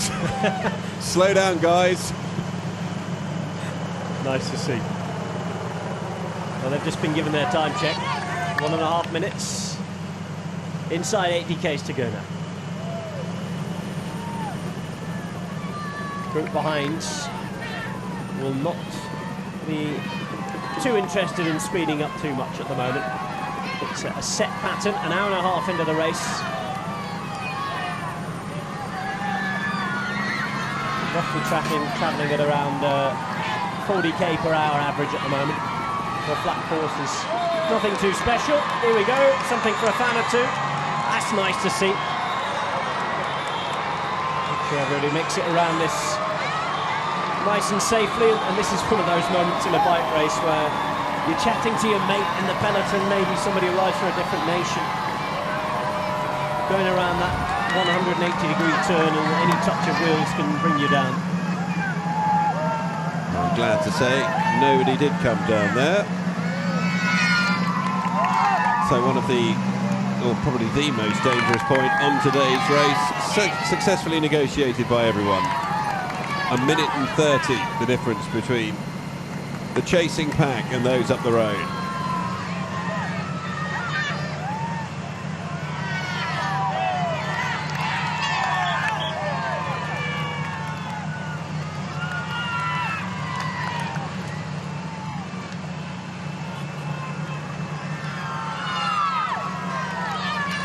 All of the fans who are on the other side of the road have been allowed to make their way across. It is a funnel of thousands and thousands lining the road here just after the turn to scream on all of these riders who take part in the men's road race. The atmosphere has been wonderful. It was absolutely fantastic for the women's road race yesterday. It has been equally jubilant and loud on the roadside, and interesting to see another flag flying there, because the majority have been flags representing Indonesia, but a lone Syrian flag on the roadside there, supporting the one rider that we've got from Syria. Sitting towards the back of the peloton the last time that we saw him, Yusuf Sruji.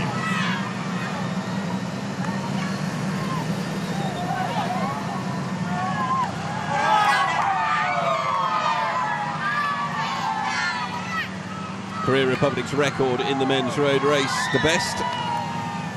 They've won the most medals, they won the most golds. First time that they picked up golds in Tokyo in 1958.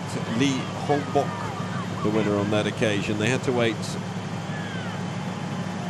24 years until their next gold medal in this race. Park Se-young winning in New Delhi in 1982. 4 years later in Seoul, Shin Dai-chul winning. It came to Busan. They didn't win gold on home roads on that occasion, but in Incheon 4 years ago, Young Kyung-gyu was the gold medalist, and he is one of our three-man breakaway. Their presence being pursued not too intently by the team from Kazakhstan, who undoubtedly start today's race with the favourite Alexei Lutsenko in their ranks. And Lutsenko sits third wheel still in that white helmet. He's been back to the car once.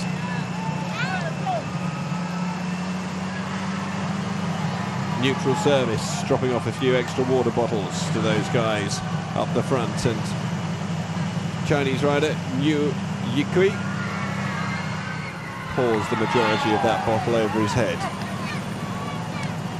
Once again, to reiterate, the weather conditions here are brutally hot, and that isn't necessarily something that you see reflected, because there appears to be a bit of a breeze when you look at the flags on the roadside, and although there's hazy conditions over the top, and you can tell by the nature of the tropical fauna on the side of the roads that we are in tropical rainforest, and in a part of the world that gets incredibly humid.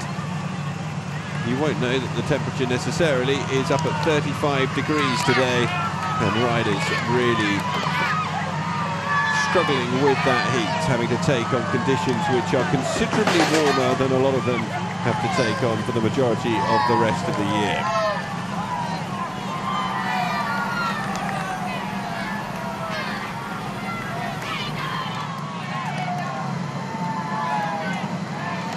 Crowds making their way over to the central reservation. Many of those supporters were standing on the other side of the road just 10-15 minutes ago. They get the opportunity, because of the nature of the course, to see the riders come in two directions. Just a couple of riders from Macau, China, in the very distinctive green kit sitting there. Towards the back of the peloton, Lao Longsan, of 19 years of age, a rider who is really competing in his first major season. Last year was meant to be his emerging year, fractured his collarbone and was unable to compete. He's also a track cyclist, like many of the riders that we see on the road from some of the minor nations. Lao Longsan, we have got a chance to see him once more. Listed his hero on his profile as Alberto Contador, one of the greats of the sport in recent years. UAE come with a complement of 4 riders: Yusuf Al-Ahmadi, Ahmed Al-Mansouri, Mohamed Al-Mansouri and Saif Al-Qaidi. And they too have spent the majority of the day so far towards the back of the peloton, although we did see Saif Al-Qaidi up towards the front in the earlier reaches of today's stage, helping out with the Kazakhstan team to drive the pace along in pursuit of these 3 men up the road.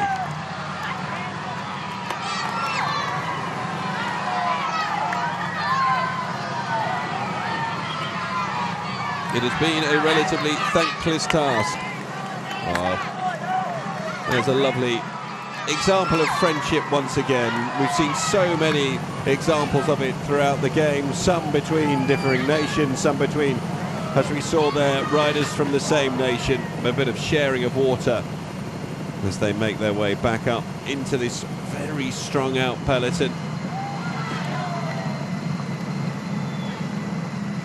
There's not been 1 point so far. The Kazakhstan haven't looked in total control of the day's proceedings. Sanos Bijitov and Dani Fomik, both 27 years of age, both here with 1 goal in mind, that to propel Alexei Lutsenko to gold medal here. You've heard Rob talk about him in great detail. He is the outstanding class act. And so far, he's been very well protected. He's managed to amble back to his team car, pick up a musette, come back with a few words of wisdom for his teammates, and then just tuck in on third wheel as that lead remains around the minute and a half. Conditions getting thicker with haze the further back towards the start that we head, and that means that the conditions on the volcano that we finish on could well involve going up into some cloud, because it's relatively low level lying haze so far. That could have an impact. These 3 riders have been enjoying their time up the road so far. Young Kung Yu, the defending champion, he's the man in the white and blue colours of Korea. The man currently sitting on the front is Hyun Tran Tung of Vietnam, and Yu Yikui, the rider from China, sandwiched between them when we last were watching. The peloton well ordered in teams at present. Kazakhstan, all 4 of their riders sitting on the front. Only a couple of riders from Uzbekistan, one of them is up towards the front. UAE, we saw 3 of their riders towards the back, while they've got 1 still just hanging on. Iran on the right hand side of your screens just a few moments ago, one of the stronger nations at the Asian Games, but we've seen precious little of their riders, with the exception of Mohamed Gangpaglu, who of course made an attempt to catch the breakaway before undergoing a bit of a technical issue and having to slip back in with the main peloton. Saeed Safareh, 32 years of age, the reigning Iranian national road race champion, one of the men that we expect to be involved for the mix for medals towards the end of today's stage. But all of those Iranian riders have remained tucked in and out of trouble. 72 kilometres to go.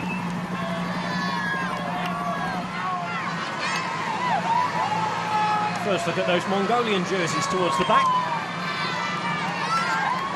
Light blue jerseys with the red and dark blue stripe across the back.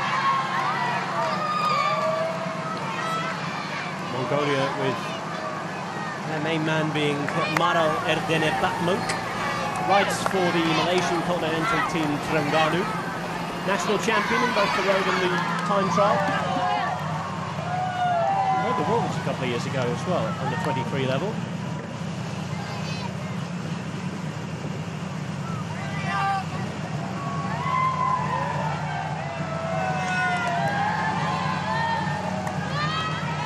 This is territory that they've plotted already on the way out. There's a look behind. No need to do it just yet. Yu, Jung and Hyun, we discussed yesterday. There's a nice double for those who are out on the side of the road. Get 2 looks at the race. As we see number 86 there from Uzbekistan, who's Andrei Ismailov. Sits on the wheel of those 4 riders from Kazakhstan. This is Daniel Fomenyuk. Fomenyuk, who is nice and back racing again now. He had a horrible crash a couple of years ago at Paris-Nice. He was out from March until August that year. Couldn't come back until this time of year, the Vuelta a Burgos. It's missing races such as the Tour of Italy, the Tour of France.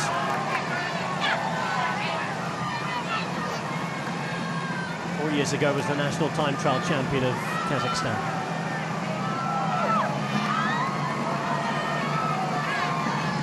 It's not bad preparation for this sort of riding here, riding on the front, chasing a breakaway down.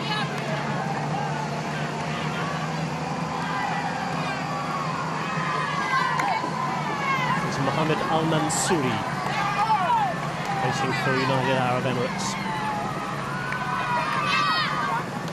Disappointing for UAE that Yusuf Mirza hasn't turned up. He's the star of Emirati cycling.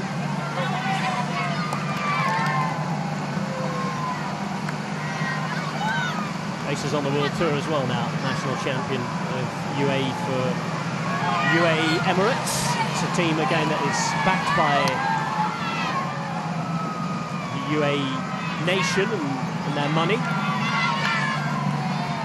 Has an Italian heart in terms of the directors, the riders and the staff they employ.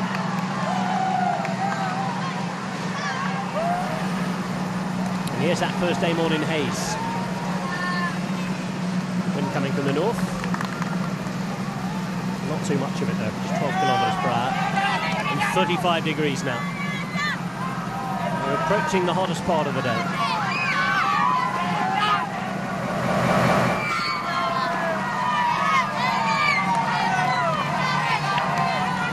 Neutral service water. Team cars are still behind. Again, an indication of exactly how hot everybody is. It's a quick swig from the Korean rider and then a present for everybody on the side of the road.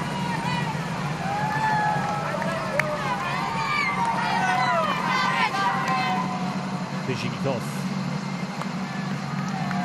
still rides away. Into the final 70 kilometres now.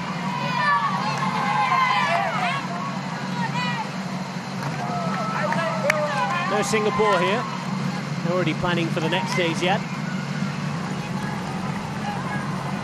Appointed a new national coach for both the track and the road. 34-year-old Rizal Tissin, former Olympian from Malaysia, has been given the task of trying to engineer podium finishes at the 2022 Asian Games. Singapore Cycling Federation manager Mahipal Singh said that Rizal's hiring was a breakthrough for the federation. There aren't too many good training roads in Singapore either. Take the national team over the border for training in some of the more rural areas of Malaysia, then certainly help the road squad. As far as I know, there's no velodrome. Or is there? There will be a velodrome, pardon me, in Singapore. SEA Games a couple of years ago. One built for it. It's a step forward in itself.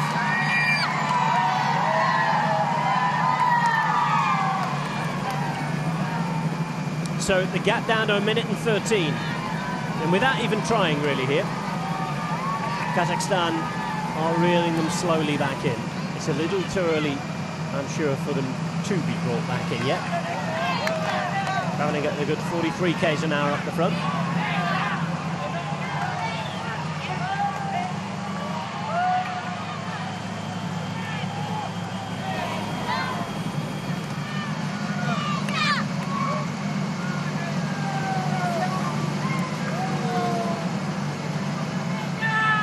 Once again, I make reference to it, I am staggered by the number of people who've taken to the side of the roads to watch. It's wonderful. It really is wonderful to see.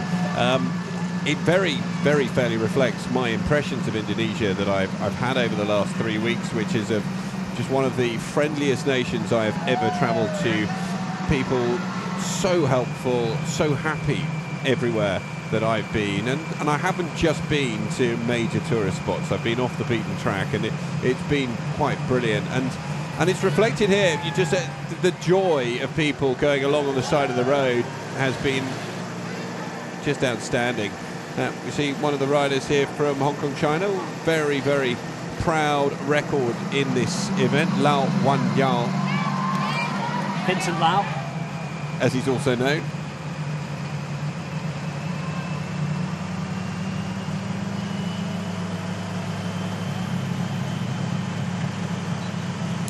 They're starting to tie here. That's reflected in the gap changing without really the peloton doing any work, or any more than just the two riders at the front who are working. It's funny, the breakaway still has the mathematical advantage in having an extra rider to ride for them, but they've tied themselves out. 800 metres on the road between the front of the race and those chasing. And for those who watched yesterday's women's road race, as we approached the part of the course that the women took on for their little loop as well, we're going to see a comfort break being taken by a few of the Kazakh riders as well here. And this is part of allowing the breakaway that little bit of extra time up the front. This is part of the Kazakhstan plan, I'm sure, to, yes, keep this in control, but not reel the break in just yet.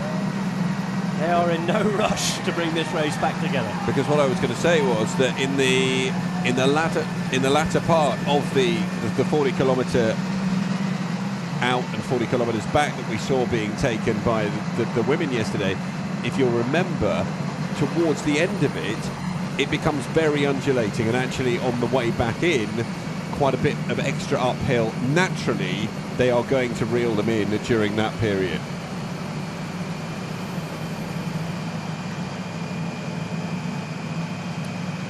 A few riders following suit, taking breaks as well. There's number 42, Arya Punsavat, rides for Lao People's Democratic Republic.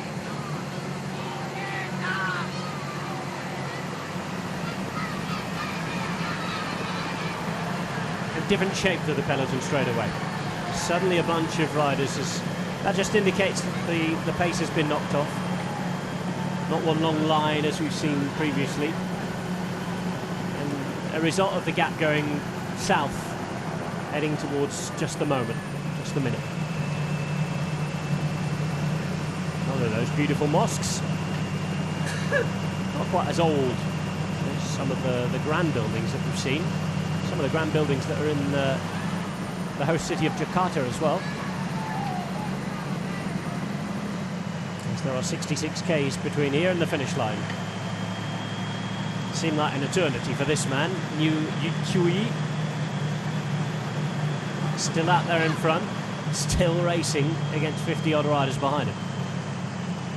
They're approaching the end of what will have been 2 hours up the road for that breakaway, and they really have expended a huge amount of effort to stay out in front. But as we've just seen, with the nature of those comfort breaks being taken by Kazakhstan, who've been quite content to control things out in front, everything's slowed down at the front. Little opportunity to take on some gels, a little opportunity for...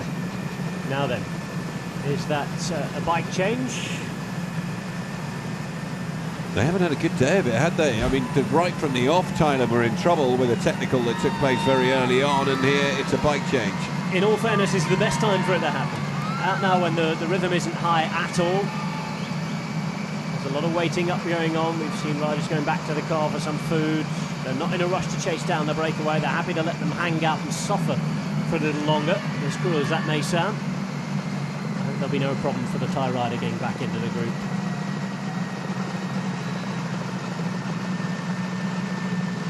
Malaysia, wearing their all-black kits, have kept themselves very quiet.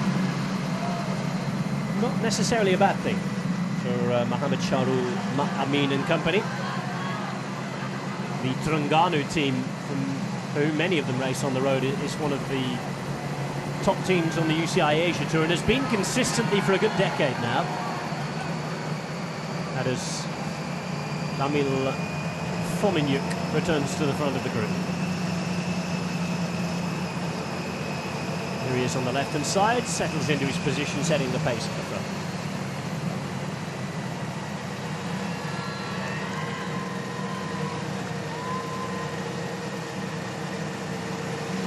Hello to those watching at home for Yusuf Suruci, the only representative from Syria.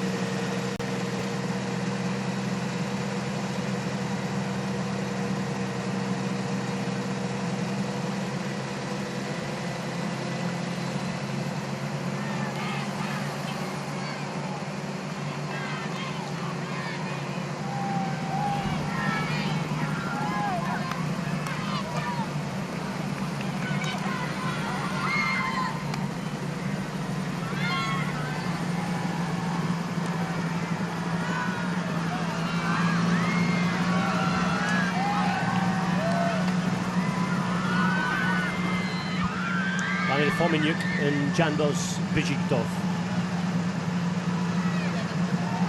Two riders from Kazakhstan riding at the service of Alexei Lutsenko.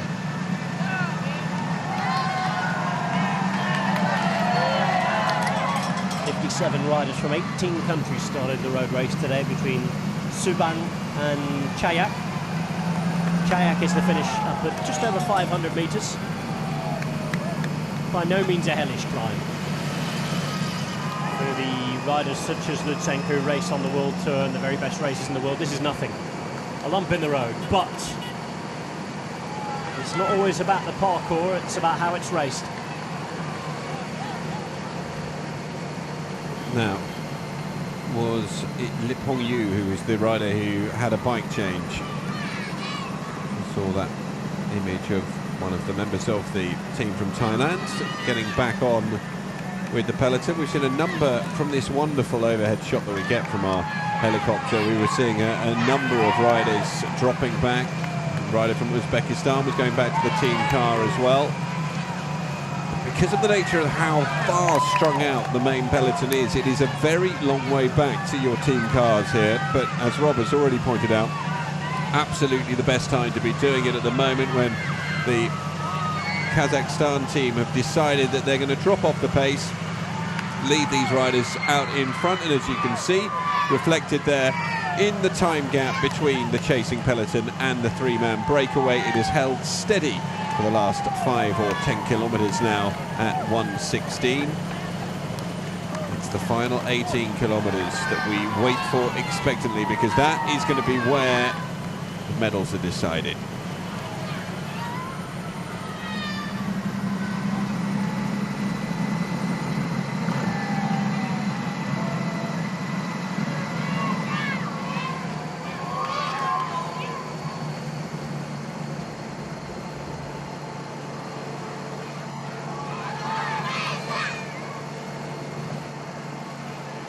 Chen Chunyang riding for Chinese Taipei.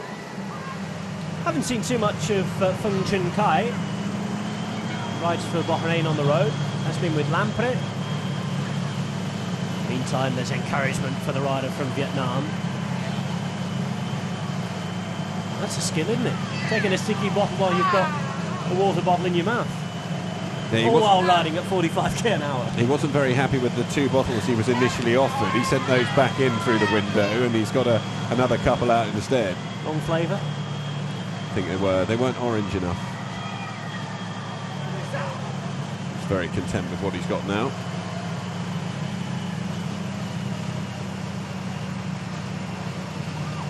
Another 52 kilometres where they can now, be this is picking up. interesting. This is interesting. Republic of Korea rider coming to the front here, gestures to the television motorbike just to move up the road. He thinks that Kazakhstan are getting too much of an easy ride here. Was drafting by the television motorbike. It's unavoidable. It's something we see in the very biggest bike races in the world. But you can understand why Korea, who have a man in the break up the road, are a little aggrieved. They feel a little aggrieved at the fact that their rivals are being given some assistance to chase down their mate, essentially. That's up to the commissars to the side, of course. And there you see it again on the left-hand side. Get out of the way! Use your zoom, is what he's suggesting there. Of course, you're watching on television, wherever you might be across the continent, here in the commentary box. It's quite nice for us to see the group, that you can understand the Korean rider's point of view. Let's take a look at the back of the group. There's that rider from Syria again. Just given the problems at home, just being here is a success for Youssef Suruji. 67 from Macau, China, is Kok Munwa. Only 2 representatives in their team. Lao Longsan is the other from Macau, the Portuguese and Chinese language speaking nation. Of course, they speak both major Chinese languages down there as well, so a trilingual nation. One of Sean Kelly's favourite treats back in his days of competing in the peloton, except he never got a bottle of Coke. He always had a little can of Coke. That was his favourite treat. I'm sure I'm right in saying that, aren't I? His absolute favourite treat was a little can of Coke at the bottom of the musette. This sort of small one as you get on the aeroplane.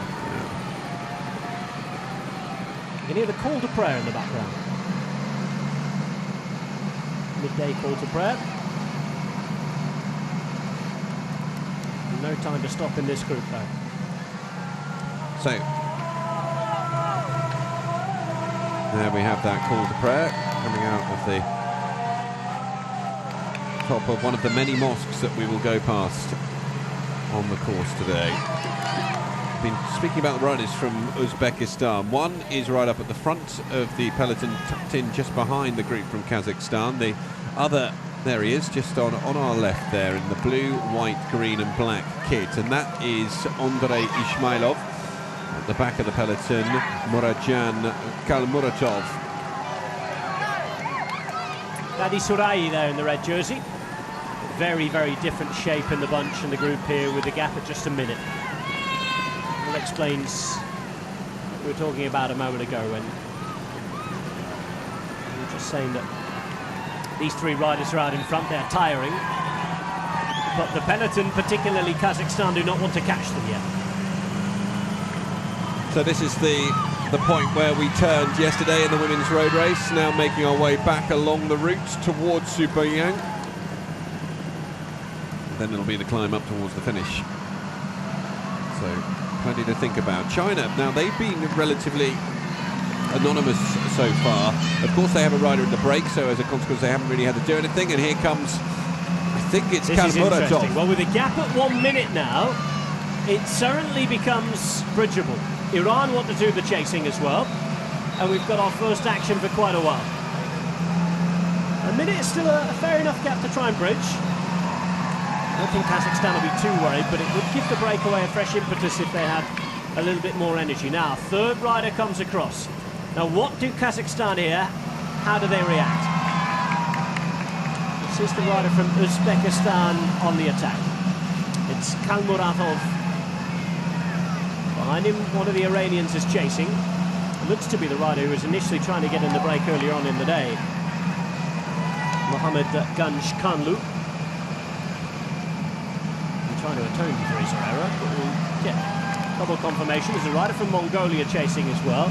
At the minute, Kazakhstan are trying to shut this down. And doing so very successfully. 2 hours gone. We're into the final 60 Ks. Average of just over 40 kilometres per hour. 42 over the first 2 hours. Hong Kong, China want to get in on the mix, and this is where it becomes more difficult to control for Kazakhstan, and this is what they'll have been worried about. Too many nations trying to get up the road. As long as they follow here, as long as you don't let a silly group get up the road that's too difficult to then catch and they miss out on, it is okay. But the easy next 20 Ks that I think a lot of the peloton would have been looking forward to, if this is to carry on, will not happen now. China on the chase, UAE with them. Group of four working well together. Iran, Hong Kong, China, Mongolia and Uzbekistan. About to be joined by UAE, Indonesia and China. Kazakhstan behind, just marshalling things, keeping an eye on it. They will not want to let a group of 7, 8 riders go up the road. Not at this late stage in the race. Unfortunately for some of the weaker riders towards the back of the group, well, it's going to be a hard race from now on in. Well, not only them, it's going to be a hard race for those three up the road as well, because that gap is going to be eradicated very swiftly if this keeps up. See if we can get a look at the numbers of the riders attacking. One of the more scenic points in the route right now. No time to stop and admire it. It's full gas yet again at the Asian Games with 57.5 kilometres to go.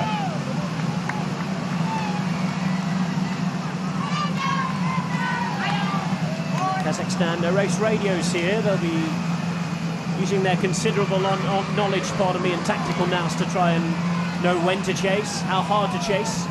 The minute, it looks as though this group of 7 He's gaining a metre or two.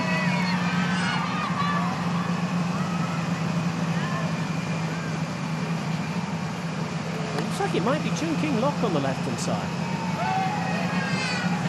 Let's see if we can get a double check of that. If it is, then that might set some alarm bells ringing. They're working really well together. Just a few pulls on the front, then dropping out, letting someone else come to the front, sharing the workload very effectively.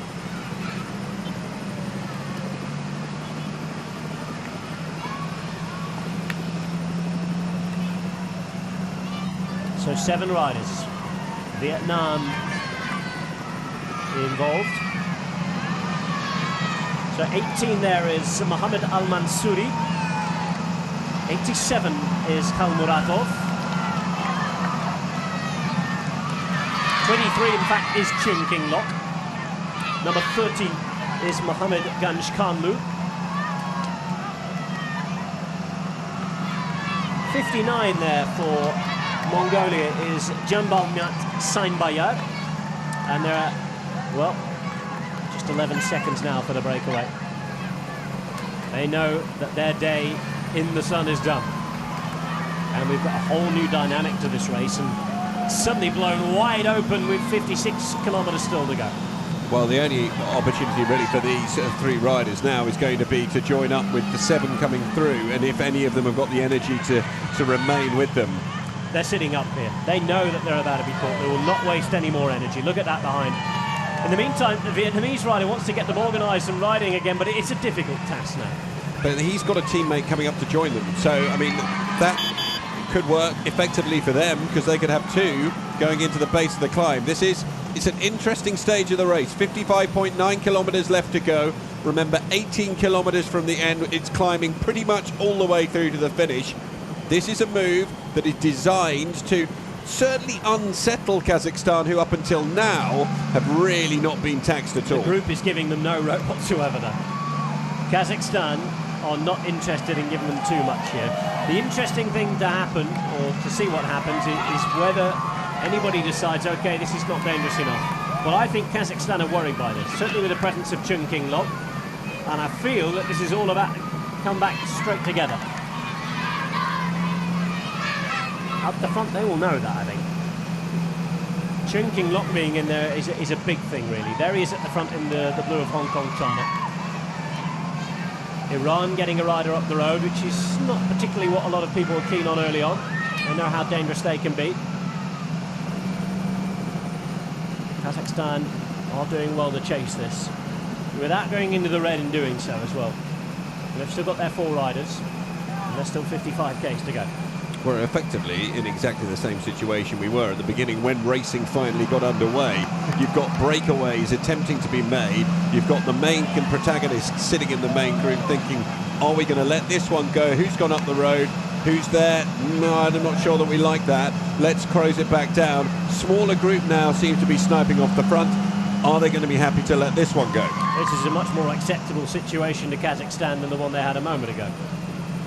This, with all the other teams that are going to be interested and have missed out on the group towards the end, is much more manageable. They know that it's not just themselves, Kazakhstan, who are going to have to do the chasing at the end now. Still the defending champions up the road from Korea. He has company in the shape of Kalmuratov behind him of Uzbekistan. And at the back there in the green, white and red, Ganjkanlu of Iran. A couple of riders trying to bridge across now. Again, Kazakhstan, I think, will be pretty happy about that. The fact that there are just 3 riders up the road, they won't be too happy about those trying to bridge across. All they have to do for the minute is follow the real wheels, but they know that the racing is on here. Still with another good 30-odd kilometres before we get back to Subang in the final climb.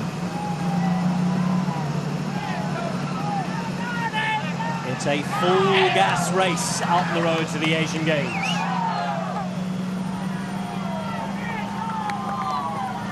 Exactly what we wanted to see.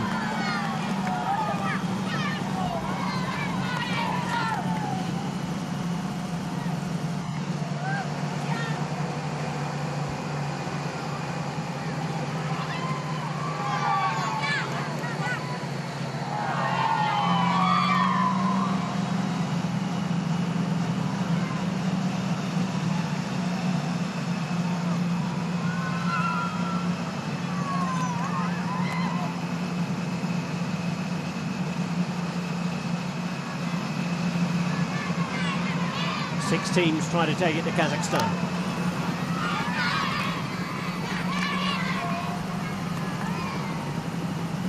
At the moment, it's still the Kazakhstani team that has the onus on it to chase in, and everybody knows that's because of the presence of those World Tour riders, and most notably Lutsenko, the favourite. This, in the meantime, is Lipong Yu.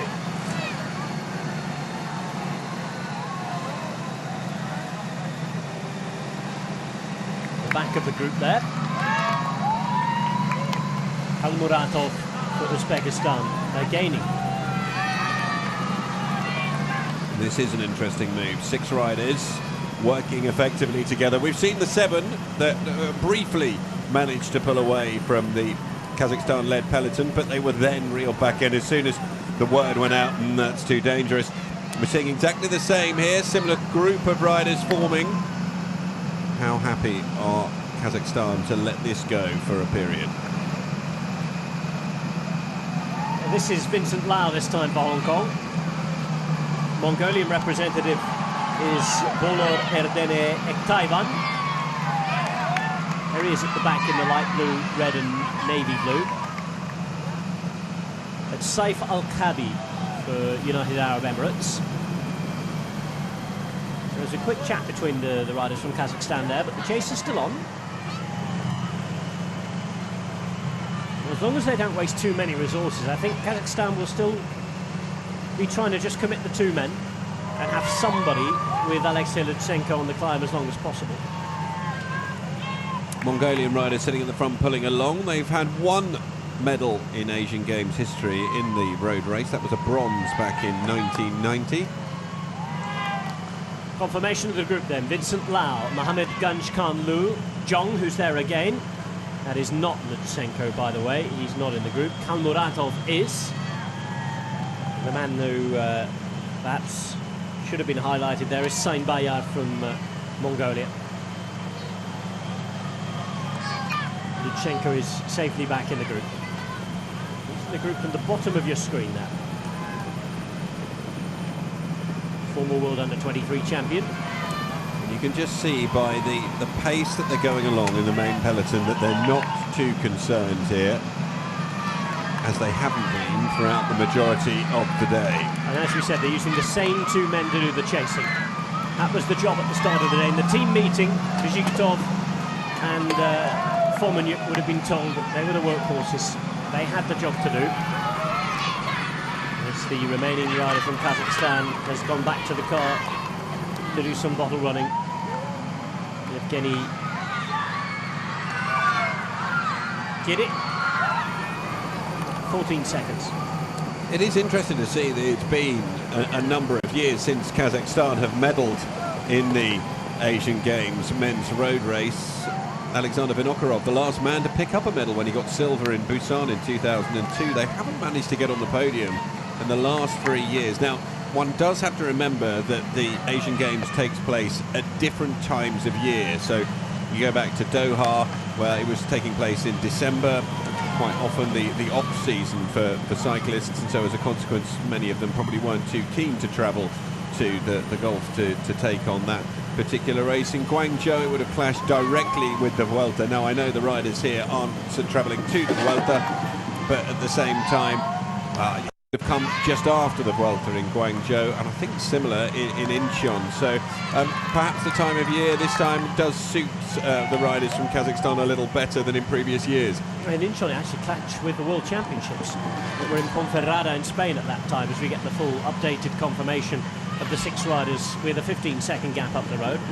But to further your comment about Kazakhstan, Kazakhstan haven't had a talent like Vinokurov ever since then, and you know, Lutsenko is the first world-class talent to come out of. They've had good riders to come out of Kazakhstan, but he's the first world-class talent to come out of Kazakhstan since then.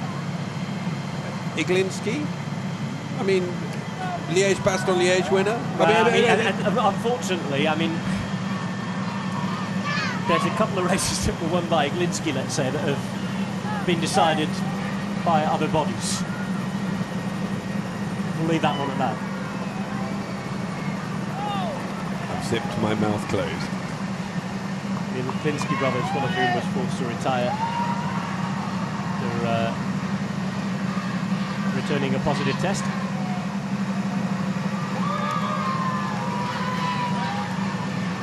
Talented riders though, I agree. But I think Lutsenko is that world-class level that Vinokurov is at. Plenty of solid riders about. As we've seen, the domestiques aren't too shabby, are they? They're doing a great job today. And at the minute, we're monitoring this group. Almost 100 kilometres into their ride. And this group's working well together.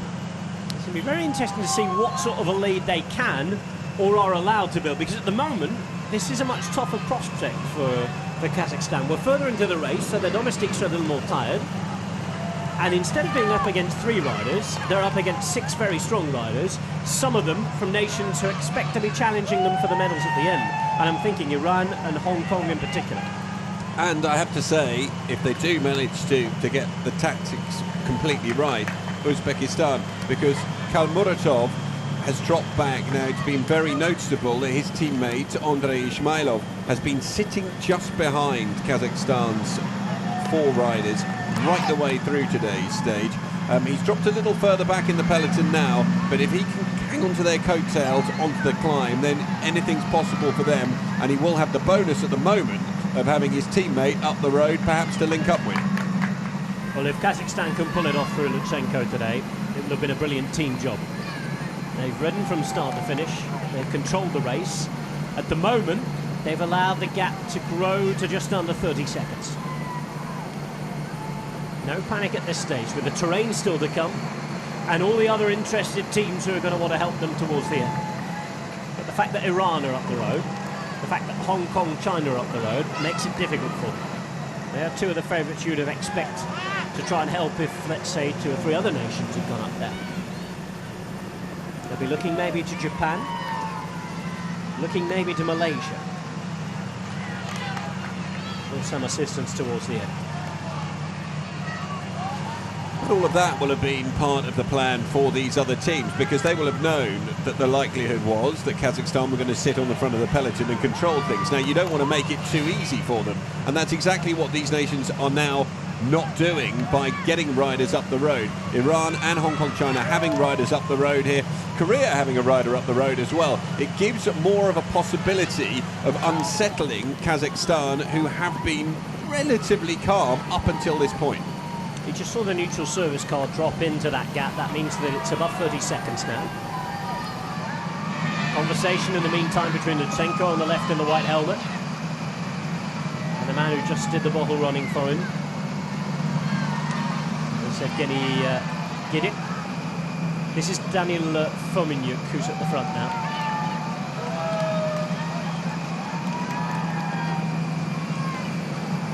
Again, the Koreans behind. Get out of the way, motorbikes.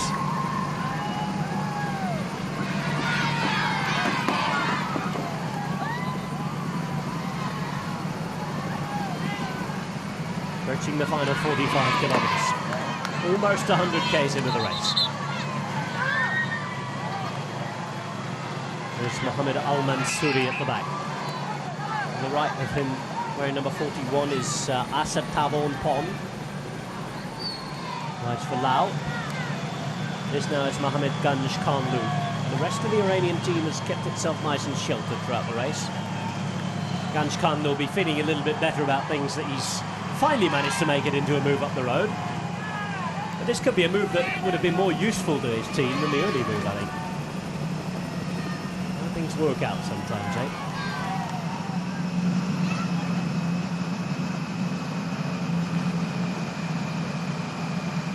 Not too much wind about.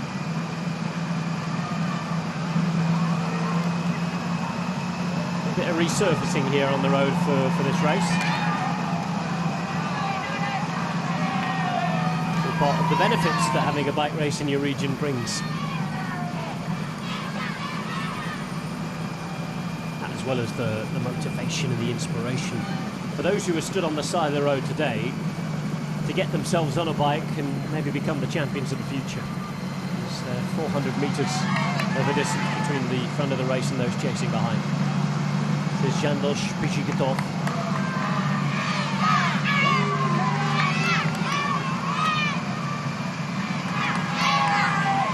Took a long time to come through the development in Kazakhstan. He was a staple on the Asia Tour, winning races, winning in Korea, and actually won the GC at the Tour of Thailand. Third in the Tour of Bulgaria in 2016, and that meant that he could be what's known as stagiaire, or ride for Astana on work experience, if you like, for the rest of the season. There's Ganj Kanlu on the left-hand side. Now, they're not all pulling here. That's a problem. There was great organisation in this group at the start. Seems to have disappeared for the minute. Just two riders seem to be pulling. That's Kalmuratov and Ganj Kanlu. And what happens here when Kalmuratov peels off? A look behind from Ganj Kanlu. Quick turn from him. A rider from Hong Kong, is he going to come through and take a turn?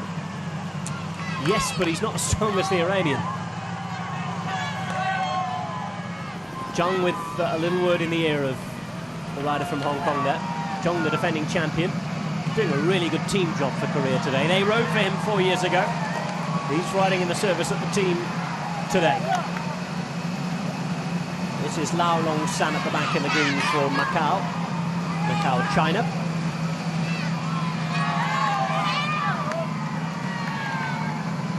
And up from the rider from the city-state that lies just across the bay from Hong Kong. I said early on, a trilingual nation.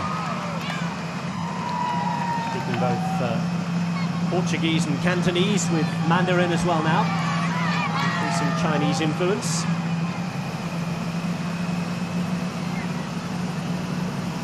So now the question for Kazakhstan, which is a fairly obvious one, is how much advantage do they give those riders up in front? They have eked out a lead that's over 30 seconds. They've got around 24 kilometres to go until they reach the base of the climb, which will lead us up towards the finish.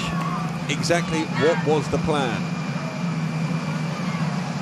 The plan for them was to win the race with Alexei Lutsenko. I don't think they'll mind how they do it, but I'm pretty sure that this second breakaway wasn't in the plan. They seem to have reacted well enough to it at the minute. They're not panicking, they're not using all of the resources. Lutsenko hasn't hit the win yet. Neither has the man who's been staying with him as long as possible, Evgeny Gidik. Both Japanese riders, Beppu and Nakane, have made their way up to sit just behind the riders in the very familiar yellow and blue of Kazakhstan. UAE have got one rider up the road. They've also got one rider sitting in there at the moment. Rider up the road there, Saif Al-Kaibi. And he's not coming through and taking any turns whatsoever. He is just sitting on at the back in the white, black and red. The rider from Mongolia, not particularly comfortable in coming through and taking a turn. You wondered how Kazakhstan would be feeling. If they've got the television on in the team car behind, I think they will be smiling quite broadly and seeing the lack of cohesion in that group up the front. Now, Fumiyuki Beppu has made his way into that 6th position there. Such a shame for Japan that Yukiya Arashiro wasn't able to take part in the race today. 33-year-old who's an experienced rider, spent most of his career in Europe. Currently with Bahrain Merida. He was 5th at the Asian Championships this year, but he won the Tour of Taiwan overall, former national road champion. He started and finished the Tour de France on 7 occasions as Arashiro, ridden for French teams in his career, but he crashed at the Big Bank Tour last week in the Netherlands and broke his elbow. Great record in Grand Tours, by the way. The Grand Tours were the 3-week races, the Tour of Spain, Italy and France. He started 11 of them and he's finished every single one of them. So Yukiya Arashiro is a big miss for Japan today. Japan, who haven't won gold in the men's road race since the 1970s. Yoshitaka Nihei was the man who took gold there. too long a wait for a nation of their standing. The man that came in to replace Yukiya Arashiro's Hideto Nakane, 28-year-old who rides for Nippo Vinifantini. They're at professional continental level and, well, lay people's terms, that translates as a second division team. No career wins for him, but only a consistent top 10 placing in many of the bigger Asian races. And you wondered why the Kazakhstani director sportif might have been happy about seeing people not contributing to the front of that group at the back. Well, the fact that there's no cohesion in the group means that it's not going to get away, and it's only 17 seconds of an advantage now. And there are 6 riders up the road. They're only being chased by 2 riders here from Kazakhstan, and they're losing time. Yeah, it's not a great equation, is it? It's a great position for Kazakhstan to be in. The riders can't see that, but they should keep on smiling. Not these 6 though, because they have not worked at all well together, and as a consequence it's all going to come back together. But as far as Kazakhstan are concerned, I don't know whether they're going to be overly happy about that. Still 20 kilometers to go until the climb. It would have been a little better if they could allow these guys to stay out in front. Yeah, and the neutral support vehicle's been pulled out of the gap now. It's gone down to 17 seconds, and suddenly the riders are panicking. Suddenly everybody starts to contribute. It might well be a little too late for that. Let's see. Every one of the 6 riders is taking a turn now. I wonder if they can start to build the lead again. Rider from Iran looking behind. Not everybody's fully committed here. The body language tells you that. And poor Zhong here at the back. He's been in the breakaway since the start of the day, and if there's a most aggressive rider award, I think he would take it today. Yeah, there isn't, but he would take it. We'll give it to him. Yeah.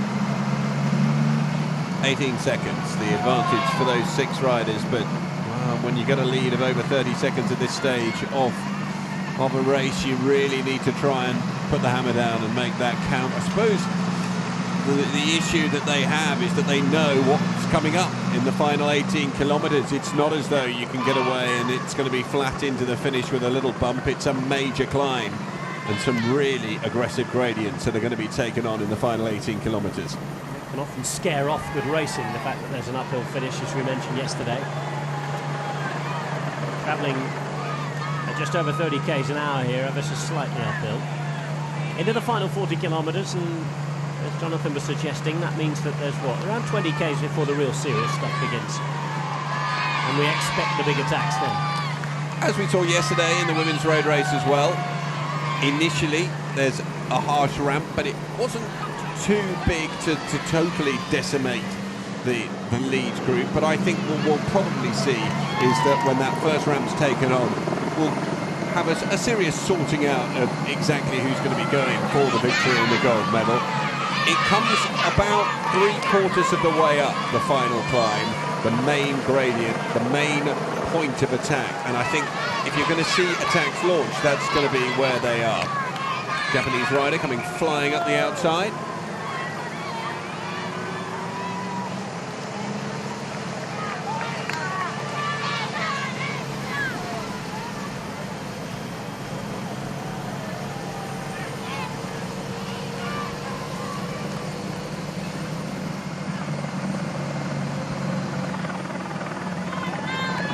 .39 k's to go.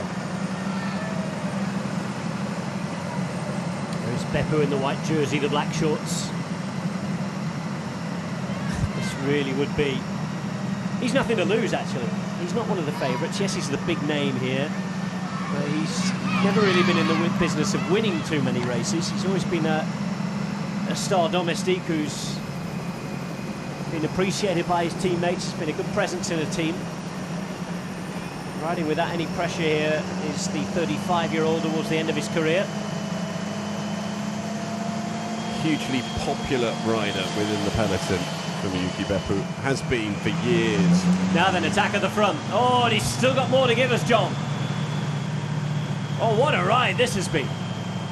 The Korean tactic is to stay out as long as possible today. Pressure off for the defending champion after the Korean woman won gold yesterday. And Jong Kyung-yu, the reigning Asian Games champion, is at it again. Well, let's be realistic about this. He isn't going to stay away to the finish. You'd put your house on that. But he's certainly staying out there long, and he's meaning that behind, his team has to do no work whatsoever. They can sit in, relax, and wait for the fireworks to kick off. He's just going for a time trial to the base of the climb and then see what he can do. And there's thus far no real response from his 5 breakaway riders. You see the breakaway group of what's left of it behind, and if you look right to the base of your shot, just coming to the top of the screen in the centre now, you can see the outlying motorbike and the peloton chasing behind. All on one long straight road. The differences are minimal here.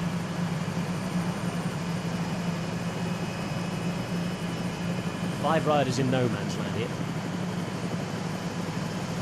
It won't be too long before they're caught. Still with 37 kilometres to go. Is there any other will in the group behind to join up in front? The gap is bridgeable to both groups if you're strong enough.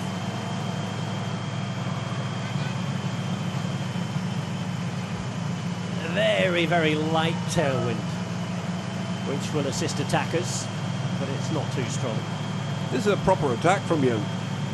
Really pulling away, ever so slightly uphill. Said that on the undulating landscape that we've been encountering in the run-in to the final climb, there was a little more uphill in this direction than there was when they were heading out, and he's making it count. This is what's left of the five-man break. Hong Kong, China trying to get up the road. The peloton have given them 54 seconds here. They've been bunching up, they've been waiting. I think they've realised that they aren't too much of a threat right now. You could just see them sitting up in the last half a minute or so. Last time we had a look. Zhong Kunyu, the reigning Asian Games champion, 28-year-old, who used to ride for Korea, former winner of the Tour of Hokkaido, two-time stage winner at the Tour of Korea. Is at the front showing off the national jersey.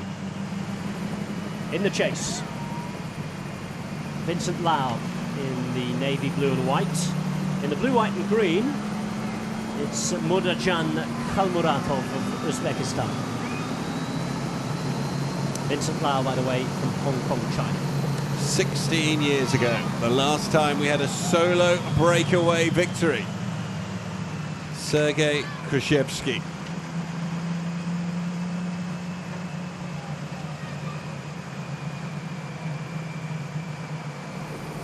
Zhong trying everything he could to try and get every advantage, but I don't like that top tube pedaling stuff.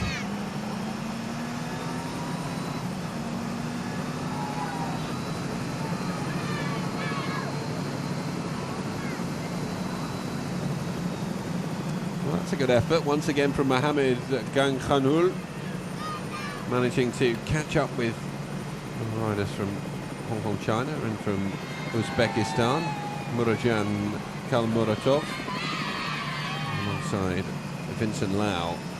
And so the difference between these three riders and Young up in front is around 30 seconds and nearly a minute back, I'm assuming, from Young to the chasing peloton.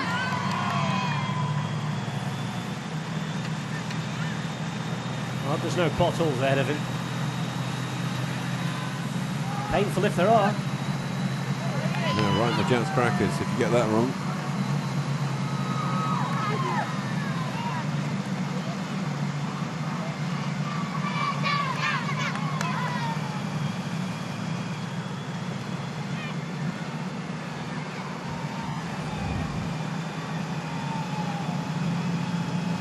We're in the chase.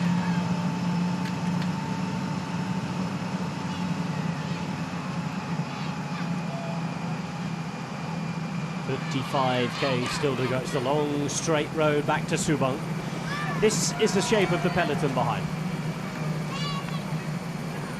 Straightish line, but I don't think they're travelling at too much of a great lick right now. Just see that there's the other rider having a conversation with another. Kazakhstan content to control. Nothing more, nothing less at the moment. The conversation that will be going on between the four riders out in front at the moment as well, of course, will be, right, we've got another 15 kilometres to go now. That's when the climb starts. That's where our plan kicks into action. That's what we've been setting this all up for. We've just got to make sure that we don't allow any of these riders to get a significant advantage. And I think the reality is that they know that with Young, he is a sprinter. He won his Asian Games title on a flat course in Incheon 4 years ago, where the team worked very effectively to set him up into the sprint. There's no chance that he's going to be able to survive what we know is a very aggressive gradient in the latter part of today's stage. I think the first part of the climb as well is very rideable with the assistance of a teammate. So if they're saving Evgeny Gidik for that, he can ride and set the pace for Lutsenko and do a lot of damage, rather like we see in the bigger races in the teams where you have riders riding four others peeling off after they've done their work. And once it gets to the steepest part, which is very short, let's be honest, for a rider like Lutsenko, we're not talking Modedzonkolan or anything like that. Certainly not the Angliru with the welter coming up. This is something that Kazakhstan will be able to ride together with for the first few kilometres, and then you'd imagine that Lutsenko to launch his attack with a few Ks to go.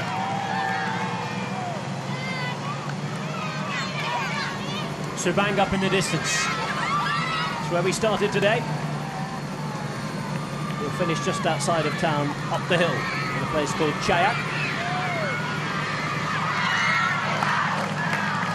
One long straight road, this, isn't it? You could be 30 seconds a minute behind you, you still see the riders in front of you up the road.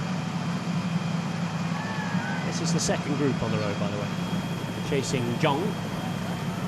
Zhong at the top right-hand side of your picture, you can see the two cars. That's a good 30 seconds. He's emptying the tank for the Republic of Korea right now. Just to settle in, get as aero as he can, get every little bit of assistance. He's gone for the skin suit as well today. Certainly with the temperatures, there's no reason not to wear something like that. Very, very warm indeed. That'll keep you nice and cool too.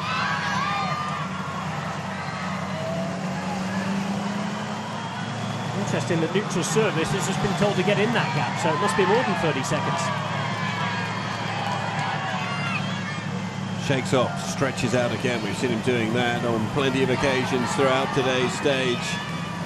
Remember, just 10 minutes into today's stage, and he would have probably gone sooner if it hadn't been for the fact that one of the Thai riders suffered a mechanical right straight after the start, and we had neutralised racing for the first 4 kilometres. And then Young was involved. Then he was involved straight away. He was the first man to go. He went up the road and off he went. He had a little bit of company in the breakaway of the day. There were 3 of them up the road for over 2 hours. They came back together. Another breakaway was formed. Young bridged over to join that breakaway. Back it came once again, and then he set off on his own. So 3 times today, effectively, Young has headed out in a breakaway, quite content to be on his own, really doing great justice to the defence of his title. 35 seconds between the lone leader and these 3 chasing on.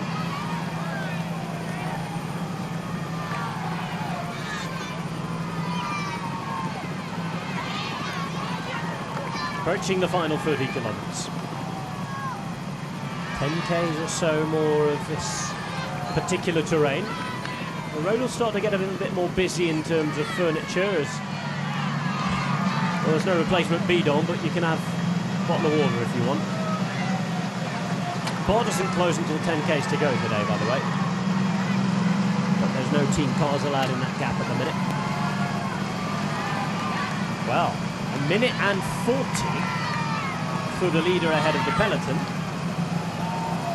40 seconds from this man to the chase.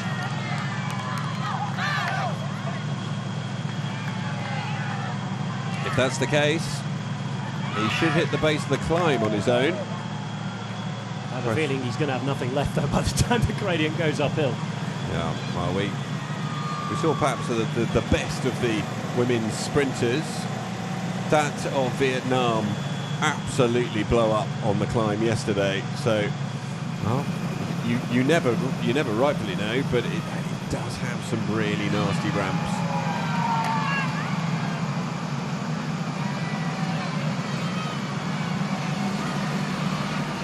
Gradient-wise, I mean, what is the best comparison that we can make to it? Is it something like Murdervedden, Murderhui?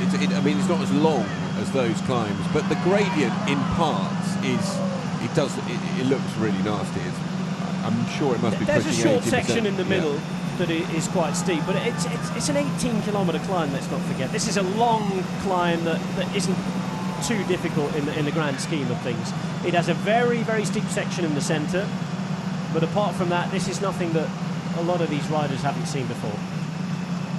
It is something that we don't normally see in an Asian Games road race course, though. We normally have pan-flat courses, and this is a very welcome addition to the programme, we should say.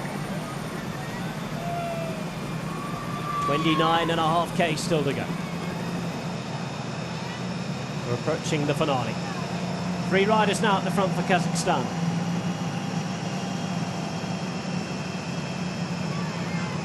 Lutsenko sits at the back. Shake of the legs, gets ready. Iran with their remaining 3 riders just behind them in position as well. They know that the terrain on which to attack is approaching.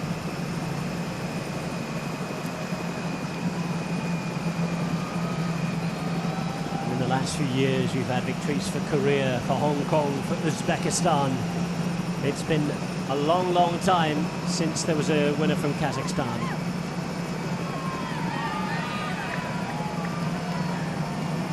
Riders in this race who've been on the podium as well. We've seen Zhang in the breakaway. Sohrabi, who was a silver medalist 12 years ago, is in this particular group. Sitting there with an Iran jersey on.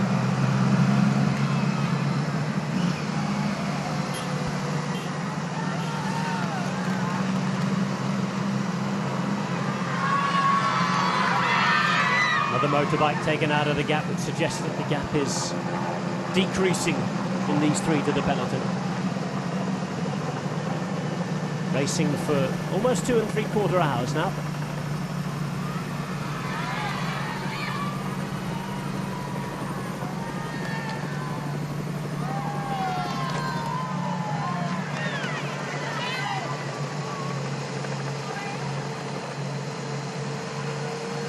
Daniil Fominyuk in the light blue and yellow. Behind him, Jandos Bizhigitov. Third wheel, Alexei Lutsenko. And I know that Yevgeny Gidik has gone back to the car for yet more food and drink for Kazakhstan, probably for the last time. Just 18.2 kilometres to go until the bar closes, as Rob's pointed out. So as they face the first little undulation, the uphill section of it.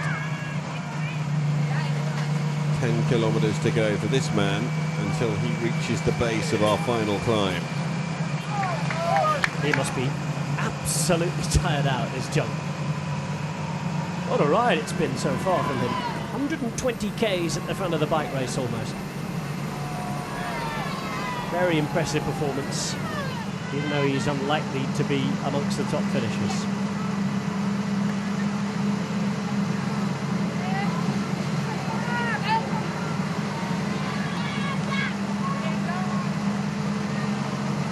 Almuratov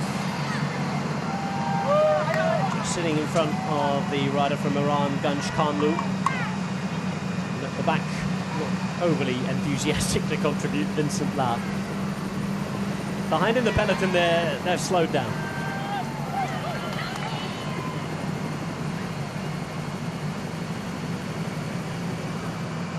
The 3 behind about to be caught by the peloton, I think. A good 20 seconds behind. It's a minute and 25 from this man to the peloton. Not a dangerous lead, given the fact that he's been out there all day, and given the type of rider he is. He's no climber. Here's Zhong. I'm sure he'll be doing his best to make us eat all our words.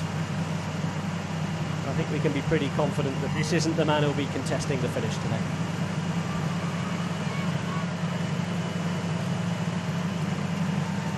Good couple of days for Korean cycling though. Gold medalists in the women's race yesterday, and with the defending champion from the men's race really setting alight this edition of the men's race taking place here in Indonesia. 800 metres on the road between the sole leader and those three on your screen. 1.2 kilometres back to this group, led by Kazakhstan, as it has been since the very start of the race. And here they are, their full four-man complement of riders, just controlling things. Experienced enough to know how this game works and what is to come. All of these riders will have ridden the final climb today. They will all know what to expect. Recon in the last few days made a lot easier by the fact that it's an out-and-back course.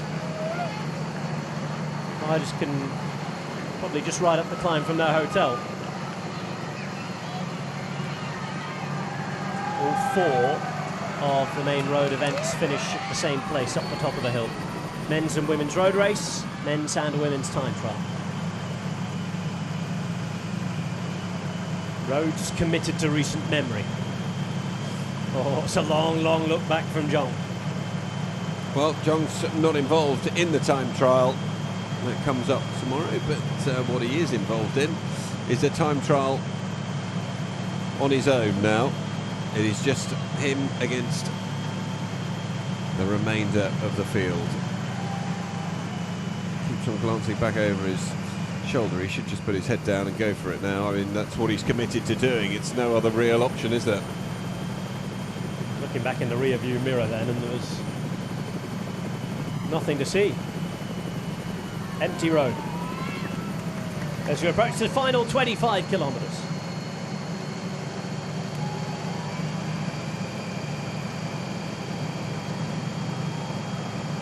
Yevgeny Gidik at the back, keeping spirits up and keeping his leader cool. Really impressive result that for him in Croatia earlier this year.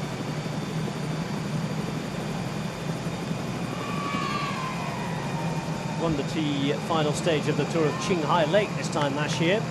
This is his first year as a professional at the top level. And he's been given a lot of responsibility at the Asian Games. Bidons jettisoned into the side of the road as the riders prepare for the final stages of this men's road race. Trio of riders in pursuit of Young, who's up the road, and with a slight advantage over the main peloton as things currently stand. We have less than 25 kilometres to go. As you saw from the latest overhead picture, we're cutting a swathe through this lovely bit of primary rainforest before making our way back into Subang, and then it's all uphill. Gong continues to press on, again fighting for every aero advantage possible, even though that's not necessarily pretty at times.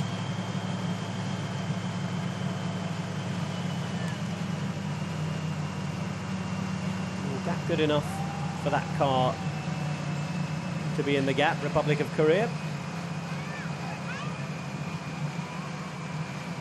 Commissar there as well, just giving him an updated gap. About a minute. In fact, it's the Commissar's car and the neutral service car behind.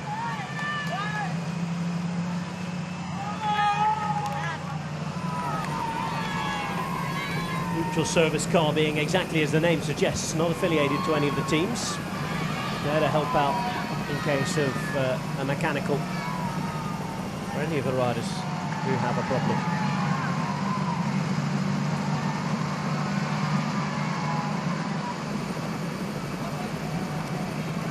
Well, he's got rather more than a minute. Minute 45 on the peloton. They know that the terrain that they're about to hit is in their favour.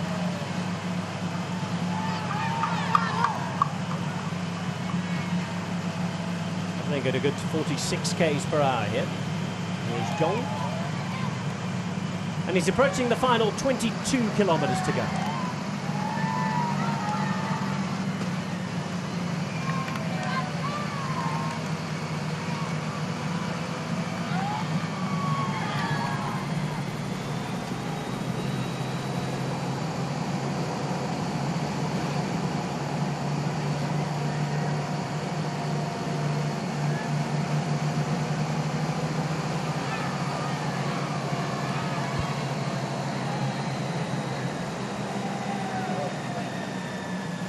Final bits of food and drink being taken on board before the moment we've been building up to, the moment we've been waiting for arrives.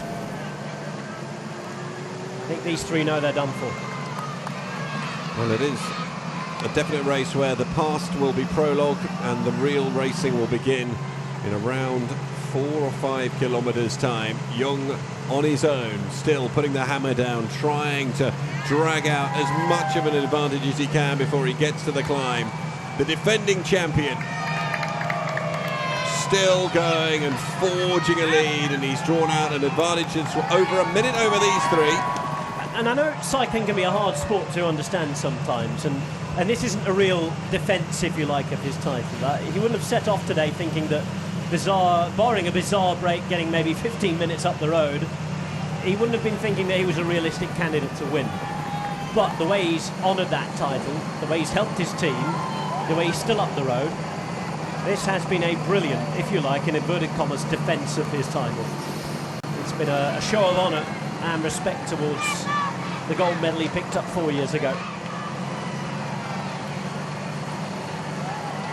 And being up the road is generally a better place to be. Let's not forget that. What if there's a mechanical incident behind? What if there's a mass crash? He's the one that's out the way of it and up the road and with an advantage. But with the terrain still to come, his tired body and the type of rider he is, suited to more flat terrain, he is not a realistic medal prospect here, is Zhong. He is riding his heart out, and he's on his way back into Subang with less than 22 Ks to go.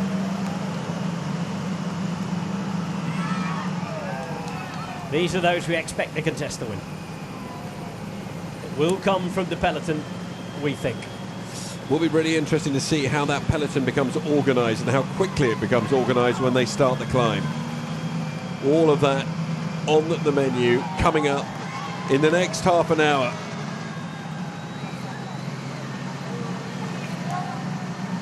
They're back into that sign that welcomes them to Subang.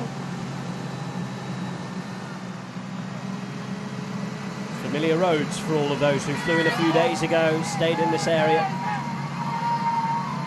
Away from one of the co-host cities in Jakarta, where we've seen the athletes' village and ceremonies and all that sort of stuff going on.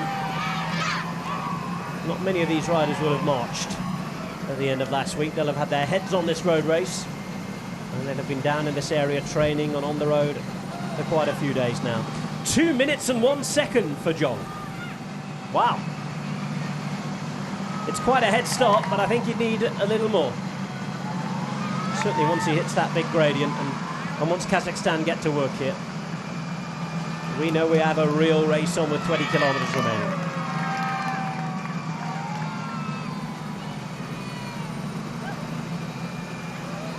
They won't let that gap grow any further. I'm pretty sure at the moment there hasn't been one of those epic miscalculations just yet.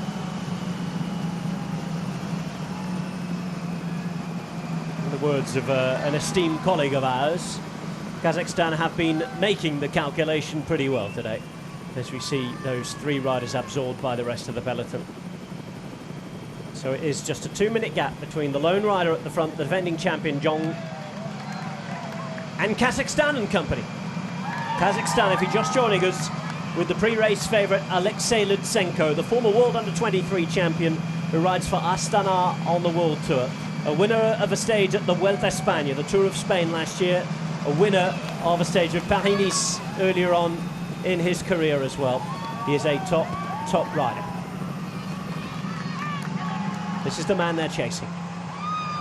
Winner on a flat course in Incheon 4 years ago. I can attest to how flat that was. I rode it on my own bike and even I got round okay. I'm not fit to lace the boots of these riders here. Travelling at mid-40s k's per hour. There we go, 46.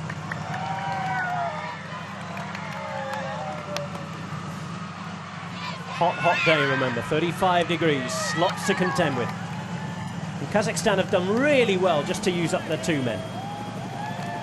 Gidik has been back to grab a little bit of food, but he hasn't been on the front. He is one of their protected riders with Lutsenko. And Jong is approaching the period and the point in the race where the road really just starts to go uphill for the first time. There's a short bit of a climb, then it levels off, then the steepest part of the climb, and then for the last 5 kilometres it levels off somewhat again.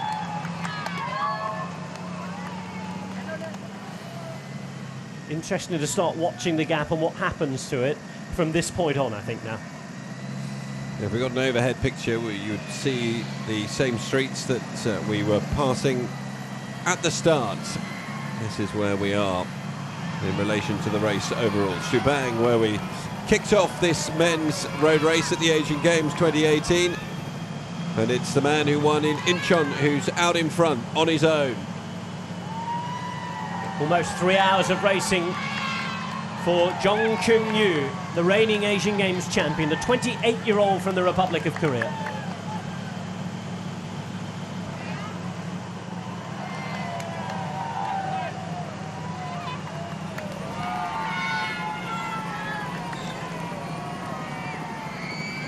Inside 18 kilometres to go, the crowds absolutely huge on the side of the roads. We've had 3 hours of a warm-up for this. Well, that's the right-hand turn that leads us now towards the base of our volcanic climb. We do expect an eruption of some sorts in the peloton behind. Who will be the hottest property to make the move out of it. Gap goes below 2 minutes. At one stage, it didn't look like we'd be seeing Jong at the front for too much longer. He made both the first and the second moves that went away. He has been the strongest rider we've seen in the race today, without doubt, so far. The terrain upcoming doesn't suit him, though. And you can imagine those legs right now are screaming with pain.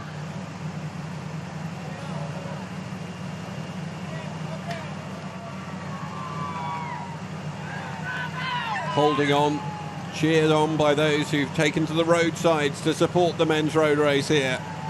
It is Jung, the defending champion, Jong Kyung-yu of Korea, who currently holds what was, at last time check, a 2-minute advantage over the chasing pack.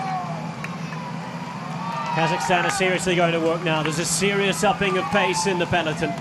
Strong out, travelling at 50k an hour now.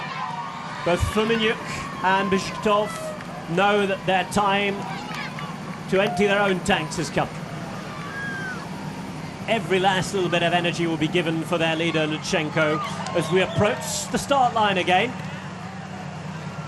The road does rise from here all the way to the line, from around 80 metres above sea level to 540. And that's, again, for those of you who weren't lucky enough to watch the women's road race with us yesterday, it's about 1,500 feet in old money.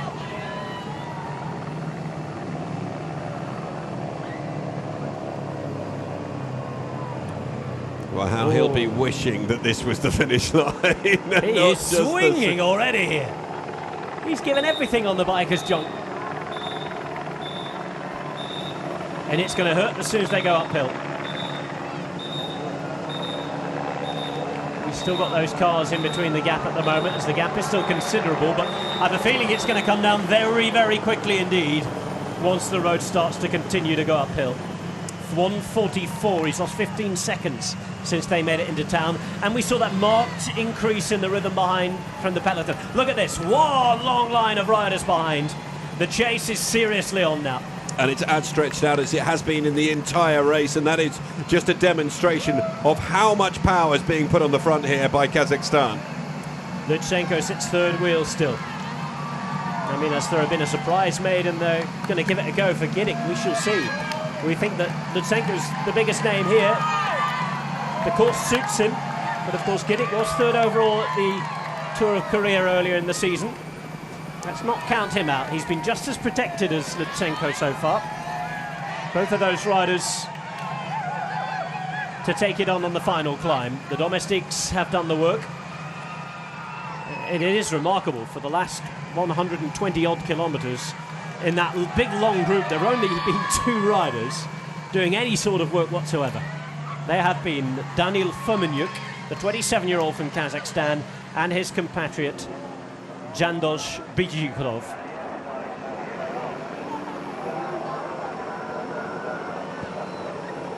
Bishigitov now at the front. 15 kilometers to go for the lone breakaway rider.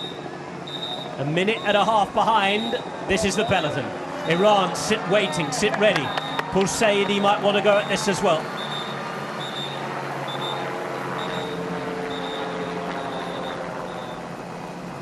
Men's road race hotting up. There is gold up for grabs at the Asian Games. Much more exciting finish than the one I think we saw 4 years ago in Incheon.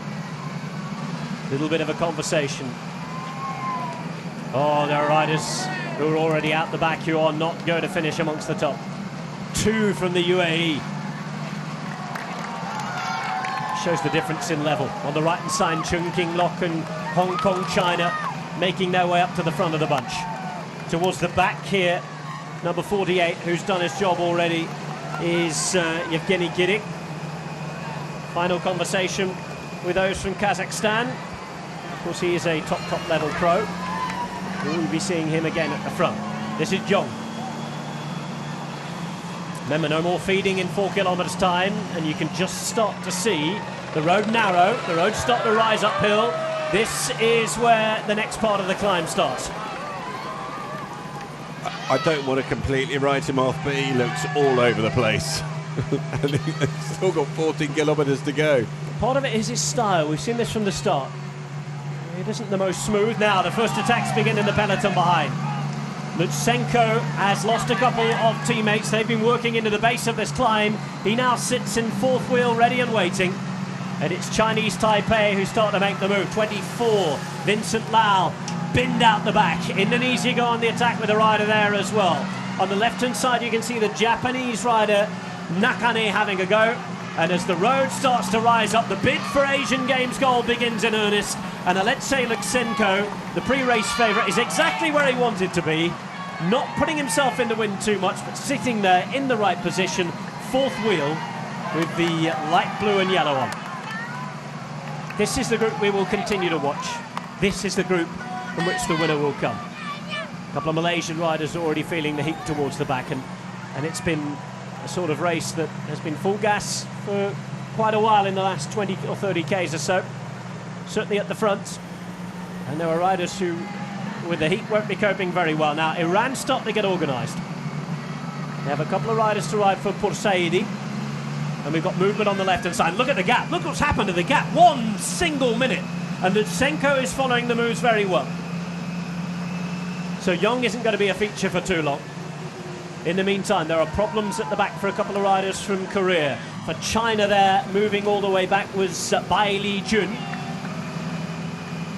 Iran with 2 riders in the mix. And Lutsenko follows the wheels well. Jong is fighting for his dear life up the front. To right from the rider from Indonesia on the left-hand side as Lutsenko looks on. That is Seo Jun-yong of Korea being dropped. And Gidik was making his way back to the bunch. Pretty inopportune moment, really, to go back and talk to the car. But he is on the back of the bunch now.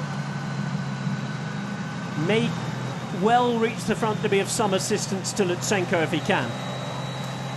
Short section of descent for Jong.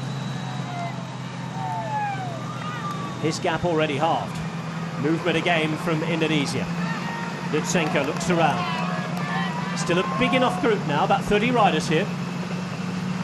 Impressive riding from the Indonesian team. They've managed to stay largely out of any form of trouble throughout the majority of today's stage, and then they're just coming to the fore here. 2 riders in this group. You've got one of the Japanese team in there as well, and a Mongolian just coming up alongside. Thailand have got representation, Malaysia representation there as well. Lutsenko looking very relaxed so far, but we've got a good eclectic mix of riders. This is Jong who's still at the front. But for how long? Again, just an indication of what we said about the climb. It is not the hardest in the world. He has 1 minute and 3 seconds, but it is about to ramp up again in a couple of kilometres' time.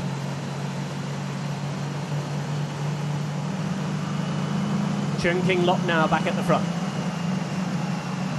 I think Lutsenko and Gidik, who occupy the first 5 positions there.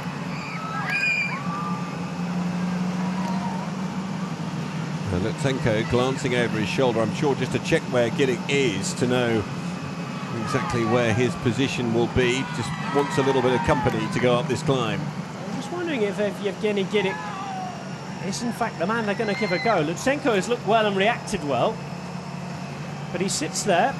Lutsenko is looking around for him. Now, is that because he wants someone to do some work for him? Surely Lutsenko is the man they're riding for. Let's see, yeah.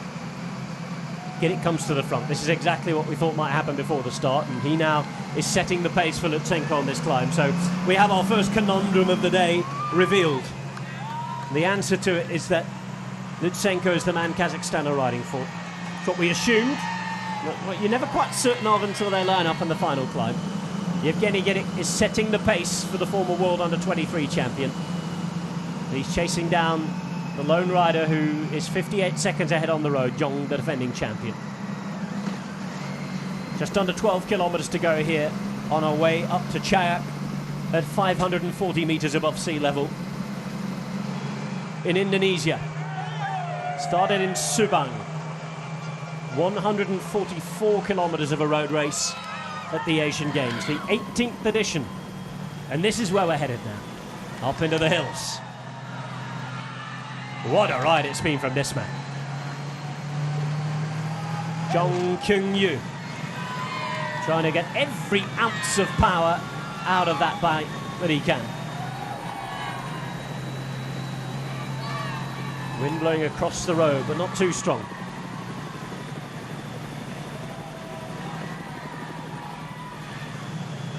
See you soon. Have a nice day. Selamat Jalan. However, the next 11 kilometres or so for Young are going to be relatively hellish. About a kilometre between him and this chasing pack, but you can already see how much that's been whittled down. And another Chinese rider who's struggling there is Liu Jiankun. Yep, Liu Jiankun, who's part of that Mitchelton Bike Exchange development team, registered in China but run from Australia. Very talented 23-year-old rider, hanging off the back of that chase group. If you haven't had the legs here, then you will not be involved at all in the final shake-up. 56 seconds for the leader. We're over 3 hours of racing into this. And Kazakhstan have control from start to finish. Is there going to be an Iranian surprise, though? Well, you see Gudich frequently looking down there, looking at his monitor. He'll want to know exactly what power he's putting out at this stage in order to be able to pace Lutsenko in the best means possible. They will have had a plan of exactly how much energy to expend on this climb, at which points they're going to push it, and at which points they're going to attack. And at the moment, everything about Kazakhstan's performance suggests that they are still in complete control. Approaching the final 10 kilometres of this men's road race at the 18th Asiad in Jakarta, Palembang 2018. We're on the island of Java to the west of the island and heading up to Chayak at the finish. Zhong Kyung-yu, who won 4 years ago in the Korean city of Incheon on home soil, has put in a beautiful, combative, entertaining performance today. And there are 10Ks to go. He has less than a minute now. Kazakhstan and Alexei Lutsenko chasing him down. Fumiyuki Beppu is up towards the front for Japan as well, the 35-year-old who recently signed a new contract, as Indonesia go on the attack. Indonesia turned up with 4 riders looking to try and take something on. There are 4 riders who are well known on the UCI Asia Tour. They ride for a mix of Malaysian and Indonesian teams. They're not known winners. But they went on this special training camp out in... As Giddick is done. Giddick is done for the day, and it's down to Lutsenko to try and attack from here. Lutsenko to close the gap, and it's that Indonesian move that did for Yevgeny Giddick. And this is Lutsenko launching his bid for glory. 9.5 kilometres to go, and the former World Under-23 champion has gone for it. 37 seconds, and the gap is coming down to the lone rider up the road. This is Lutsenko's moment. The damage he's done behind isn't huge yet. I think he'd have been wanting Yevgeny Giddick to stay on the front for a little longer. Now the Iranians still have 2 men up there. The next attack, I think, is going to come from Mongolia. And Lutsenko will do well to just follow the wheels here. Now then, after all that work all day long, the pressure's on the rider from Kazakhstan. A 25-year-old who's reaching the peak of his career, who has some huge wins in the last couple of seasons. He's won on French roads, on Spanish roads, against the very best in the world. This year was the overall winner of the Tour of Oman. Can he pull it off after his team has worked for him for the last 3 hours? Rider from Mongolia is done. Iran with 2 riders there sitting just behind Lutsenko, which will be of a concern there for the rider from Kazakhstan. And Iran, who haven't had to do too much work all day long. Here we go then. Poursaidi, Gulahour and Mehdi Sorabi. Lutsenko isn't going to be sucked into chasing this. This is the idea from Iran. Try and make Lutsenko chase on his own. Try and tire him out. Because Iran, who have another rider back in the group, would just be able to follow. Now Lutsenko has to be prepared to lose this in order to win it from here, I think. That is, unless he is feeling so strong he can chase everything down. He's looking around for allies to chase this. But he also will know through his course reconnaissance that there are some much tougher gradients still to come in the remaining 8.6 kilometres. It's an awfully long way to go out, and already they're closing back in. And he is chasing this. He's chasing this because he knows it's a dangerous move. He waited to see if someone was going to come and have a go and look at Safaradze. Lutsenko has gone out and searched himself. He's being followed by Poursaidi, who's behind. And Lutsenko's little acceleration here has done a lot of damage. Around 15 riders left in the group behind him, maximum 20.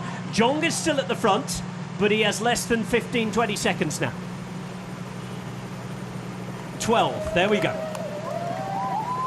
This is the meaty part of the climb approaching. For the next 3 kilometres, the gradients are very, very tough indeed. Thailand take it on the front. Lutsenko's riding well here. Don't worry about this man. He is not going to be a factor for too much longer, but I think it's time for everybody to appreciate what a super ride it's been by Jong Kyung-yu. He swings from side to side, shakes his head. 8 seconds. Take a bow. It has been some bike ride from the reigning Asian Games champion. I think he knew today he wasn't realistically going to be up there for the win. He has put everything in there. He's left everything out on the road, and he's about to be caught with just 7.5 kilometres remaining. Damage has been done in that group behind, but not excessive damage. There are still over 20 riders involved in that group, and well, we do have the hardest gradient still to come as we see bidons jettisoned into the side. So the racing's fully on, the fight for the medals is fully on. Expect it in the next 3 kilometres. I think we'll end up with a breakaway group of a maximum of 5, and that will be where the final medals are decided. Quang there at the back from Vietnam. Thailand taking it up at the front. They have 2 riders back in this behind their main man. Lutsenko is following everything. Thailand, the only team with a full complement of 4 riders in this group. As the breakaway is done, it's all back together. Jong's adventure at the front of the race is finished just 7.4 kilometres from the conclusion of it. What a ride from the defending champion. Question now is who's going to be the new champion? Fumiyuki Beppu still there for Japan with his jersey open. As his compatriot Nakate just up the road. So it's a little lull in the action since the break was called. Who's going to be next to go? 6.4 kilometres to go was the moment yesterday when Na struck and made one of the telling drives. Managed to get the group down to just 6 riders with that drive. So we've got another 600 metres before that moment. The question is, who's going to lead the attack if it does indeed come at a similar point? Anybody who thinks they can't win in a sprint from a bunch here has to make a move in the next couple of kilometres. And that's exactly what Indonesia are doing now. Now, the Indonesian team, as I was saying earlier on in the race today, been away in Melbourne, special training done there in the equivalent of altitude training camp. They came back, their coach has said they have been a different set of riders since coming back from Australia. They have been explosive, they've been able to take on climbs like this, and that's exactly what we're seeing. Yep, at a facility in Melbourne they were able to simulate altitude training. And this is where the road does strike up again. Now Lutsenko is chasing this move. 6.5 kilometres remain. Robin Manulang, who's been so good at the SEA Games in the last few years. He won the TT in Singapore. He won the road race 2 years before that. He's in much more esteemed company here though. Alexei Lutsenko chasing on. Pursaidi Gulakhor not far behind for Iran as well. Here at the back wearing number 3 is Dadi Suryadi, the compatriot of the attacker here, Manulang. Lutsenko still works hard.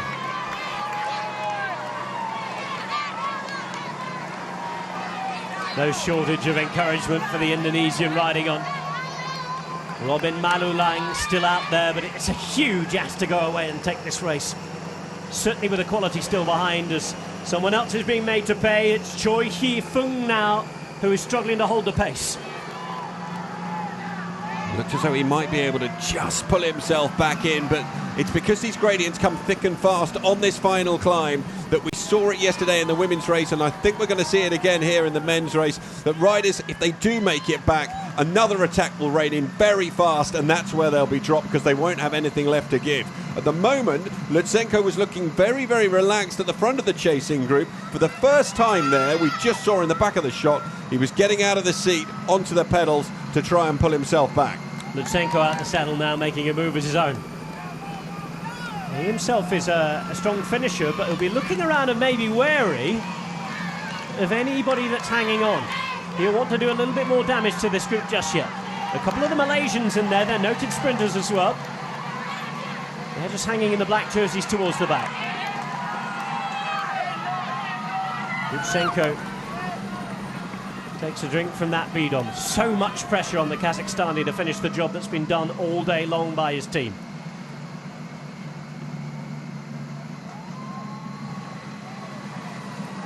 Motorbike's being waved on by the Commissar as Manulang is about to be brought back. 16 riders about to join back up with our Seoul Indonesian, so it's still a group of 17 with just over 5 kilometres to go. That is a large group.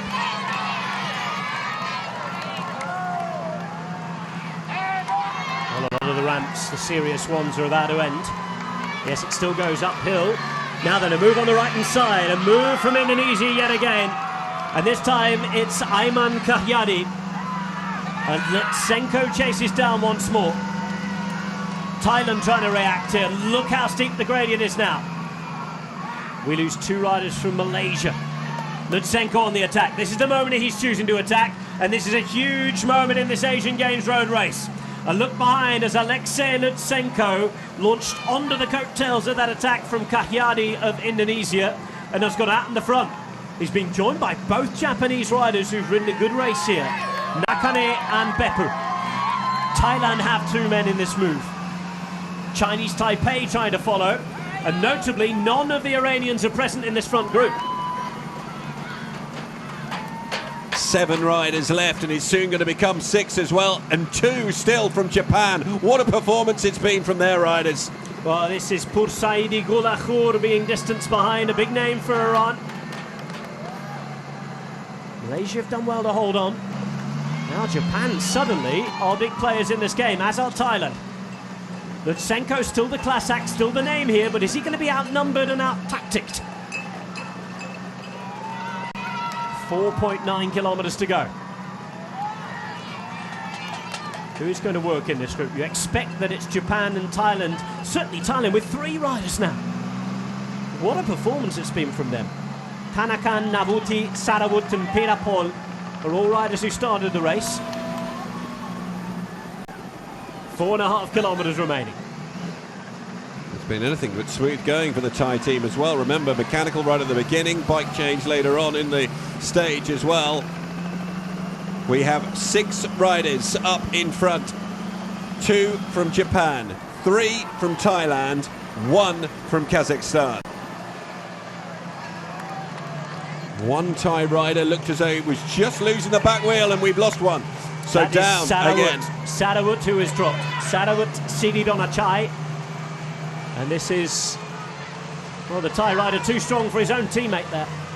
4.5 Ks to go as Beppu with the jersey open for Japan wonders where the next move is going to come from. Nakane on the left-hand side. It's the rider from Nippo-Vini Fantini who is forcing Lutsenko to chase it. And this is the tactic here from Japan. Try to tire out Lutsenko, try to force him to chase every move. This is the real chance they have here. If the teammate Beppu can follow, then this is good news for them, and it will help Thailand too. Lutsenko is outnumbered here, as Kazakhstan have been the team who've controlled the race from start so far. Almost to finish now. Japan forcing the Thais to come through and take their own turns. 76 in there is Pirapol, 79 is Navuti. So Pirapol, Chao Chang Kwang and Navuti Lipongyu still there for Thailand, with Beppu, Nakane and Lutsenko in the navy blue. The 2 Thai riders wearing the yellow. This is Nakane for Japan.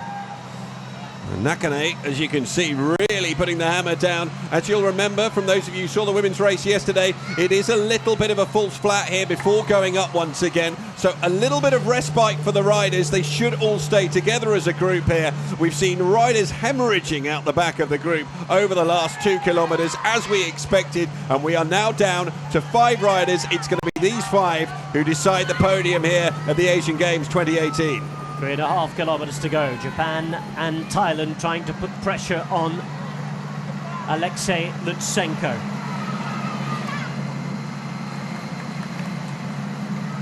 Wearing the black helmet for Thailand is Navuti Lipongyu. Wearing the white helmet with the yellow jersey on is Pirapol Chao Chang Kwang. The orange bike for Japan in the white jersey is Hideto Nakane. Fumiyuki Beppu is the Japanese rider with the jersey open at the back. Alexei Lutsenko is the rider we've been watching since the start. 3 kilometres to go. A group of 5 of its stands is going to contest the gold medal at the Asian Games. Nakane sacrificing his own chances here for Fumiyuki Beppu, the 35-year-old, the granddaddy of this peloton, the elder statesman of the world peloton, and one of the most popular riders on the circuit. He's just signed a brand new deal to stay with his Trek Segafredo team all the way to the Tokyo Olympic Games. Is he a man to take what will be a pretty surprise victory here on quite a hilly finish? He's got a very good sprint on him as Fumiyuki Beppu.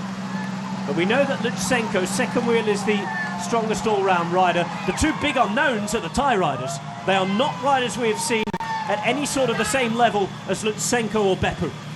They have been riding on the UCI Asia Tour, not on the World Tour, as the other 2 stars in the group have done. Even the man at the front here, Nakane, has ridden a lot of the big European races with his team that is a half Italian, half Japanese outfit. Approaching the final 2 kilometres now, 2.2 to go. Nakane really is throwing the hammer down here. He is pushing and pushing and pushing, trying to exhaust Lutsenko, trying to set up Fumiyuki Beppu into the best possible situation he can. It does ramp uphill towards the finish. We saw a sprint for the silver and bronze medals in the women's race yesterday, one in the Mbaipu of China. At the moment, it's fascinating what's taking place out there. Nakane with 2 kilometres to go, still giving absolutely everything now for Japan. At the minute, everybody holding the wheel. Beppu just waits and waits and waits at the back. He's being pulled along. He'd be one of the strongest riders in the sprint, but what does Lutsenko have? Now Beppu moves up. The Thai rider's just forcing him in front. That's clever from them. Lutsenko staying second wheel. Of course, if he goes here, somebody will follow. Is he strong enough, Lutsenko? He will be a feature if there's a sprint as well. As it stands, it's Lutsenko and Beppu, the 2 favourites. The Thai rider's the unknown. You'd imagine that one of those would need to attack. Now it comes down to homework. Who's done their homework on the finish? Who's thought about attacking under the Flamme Rouge? Who's thought about attacking from 500 metres out? Who's not going to get mugged into leading out the sprint? All 5 of these riders in with a shot of a medal chance here at the Asian Games. The man at the back, Lip Hong Yu, Navuti Lip Hong Yu, won the SEA Games road race last year in Kuala Lumpur, let's not forget. Just over a kilometre to go, and it is all coming down to a 5-man group at the end of the Asian Games road race. Who is going to succeed Young Kyung Yu of Korea, who won in Incheon 4 years ago? We've had no winner from Kazakhstan since 1994. We've had no winner from Japan since the late 1970s. Remember, it was Japan who won the first ever Asian Games road race all the way back in 1951 in Delhi. Kihei Tomioka, there have been 2 Thai wins, both of them coming in the 60s, one of them at the Asian Games in Jakarta, let's not forget. The last time the Games were here, 800 metres to go. It's still Nakane, it is still waiting, watching. It is going to come down to some sort of sprint here. Lutsenko in second wheel in the light blue. Third wheel is Beppu. Fourth wheel in the yellow is Pirapol. Right at the back there, Navuti, the SEA Games champion, in the black helmet, waiting and watching. Japan are going to lead this one out with Nakane. There are 400 metres to go. It rises up here. Soon somebody has to make a move. They'll be leaving it as late as possible. Fumiyuki Beppu waits. Navuti at the back now, approaching the final couple of 100 metres to go. Nakane, they turn around. Who knows where the finish line is? When was the recon done? Lutsenko has watched his teammates doing all the work. There we go, 300 metres to go. Lutsenko's forced to the front now. Beppu on his wheel. On the right-hand side, Thailand have options. They have one on the left as well in Navuti. The Thais are playing a great game with the 2 favourites here. Lots of looking around. Lots of cat and mouse stuff. Lutsenko, Beppu. Beppu is going to go on the left-hand side. Fumiyuki Beppu it is in the white. Lutsenko on his wheel on the left-hand side in the blue. Remember, Kazakhstan worked all day long. Beppu, Lutsenko. It is Lutsenko who comes through. Pits it on the post. And Alexei Lutsenko finishes the job finally. What a stunning finish to the race. Lutsenko looked as though Beppu had got the jump on him and he didn't have anything left to give, but he found a little extra ounce in the last 50 metres and he comes through and finishes off all of that phenomenal work done by his 3 teammates throughout the rest of the day stage. Unbelievable win for Lutsenko. I think Beppu came through in second and one of the Thai riders, Lip Hong Yu, picking up the bronze. Well, not even the riders knew when the finish line was approaching then. We didn't see it right until the last shot. But Alexei Lutsenko, when Fumiyuki Beppu might have thought he had it won. Well played Kazakhstan for the work they did from start to finish. Lutsenko surviving to win the sprint in the end. He takes the gold medal and becomes the first winner from Kazakhstan since 1994. And what a lovely way to honour the memory of the late Andrei Kivilev. Alexei Lutsenko takes the Asian Games road race ahead of Fumiyuki Beppu and Navuti Lip Hong Yu.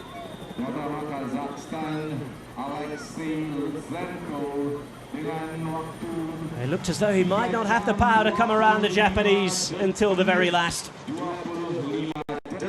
Almost put into the barriers on the left-hand side as the finish approached. A funny 5-up sprint won by the 25-year-old former under-23 world champion Alexei Lutsenko.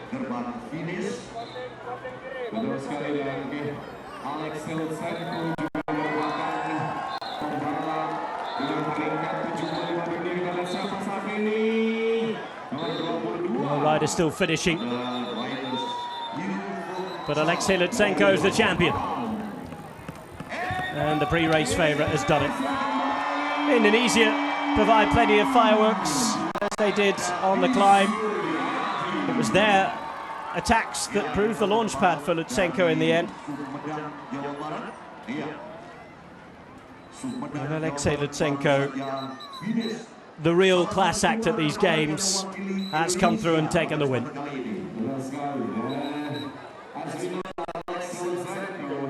3 hours, 25 minutes and 25 seconds.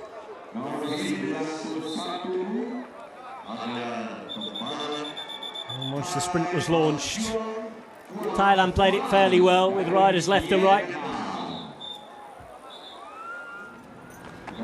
And there is the success.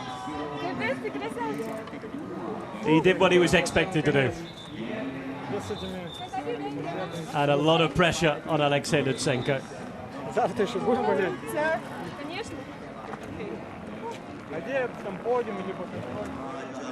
Well, that'll make all the work worthwhile. I haven't seen any of his teammates come across the line yet, because all of them will have just sat back and relaxed. He lost his last teammate, Yevgeny Ginich, with around 9 kilometers still to go, and that was a lot of work that needed to be done by Alexei Lutsenko, but he did it so well. Counted every attack that was made on that final climb, and then in the end still had the courage of his convictions to time his sprint up against the vastly experienced Fumiyuki Beppu. Still some delight there down at the finish for Team Kazakhstan. I imagine that's Kazakh or Russian for very well done. The two main spoken languages in Kazakhstan. As Alexei Lutsenko is the victor. Riders from Mongolia, China and Syria finishing.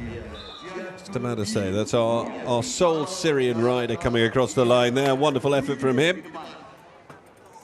And I'm sure Alexei Lutsenko will want to celebrate with his teammates and thank them for the effort that they put in, because it was a brilliant ride tactically.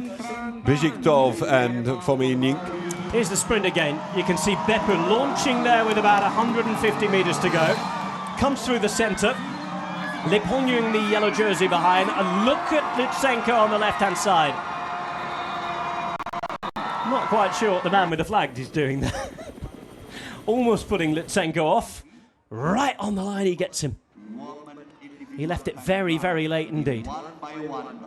Just watch the reaction of Fumiyuki Beppu here. He had it. He knows he had it. And he knows he should have won, because when it comes to a straight-up sprint, he would have definitely considered himself the favourite against Lutsenko. But well, this young man timed everything to perfection, and this is a nice image. Wonderful image there of friendship and respect.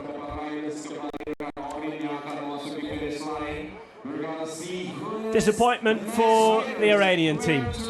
They'd have expected more today. Not really a feature when it came home to the end. But Saidi gave his best. Best on the day wasn't anywhere near good enough. Another 30 riders across the finish now. Levi Sorabi, the latest of those on the left-hand side, the sprinter.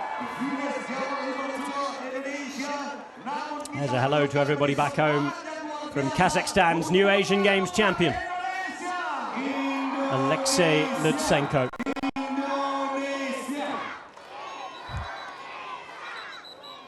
Now the crowd chant home the final Indonesian riders. In a minute it's riders from Malaysia and Vietnam making it across the line. Not really a feature in the race, those two nations. Hibatula, the latest Indonesian to finish. Those riders finishing in places 35 to 37 come across the line. But it's the rider in position 1 on your screen right now. Here's the photo finish. Lutsenko by half a wheel from Fumiyuki Beppu. Lip Hongyu of Thailand finishing in 3rd for the bronze medal.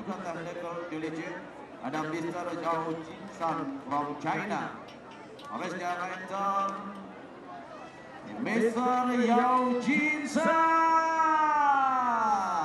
from China.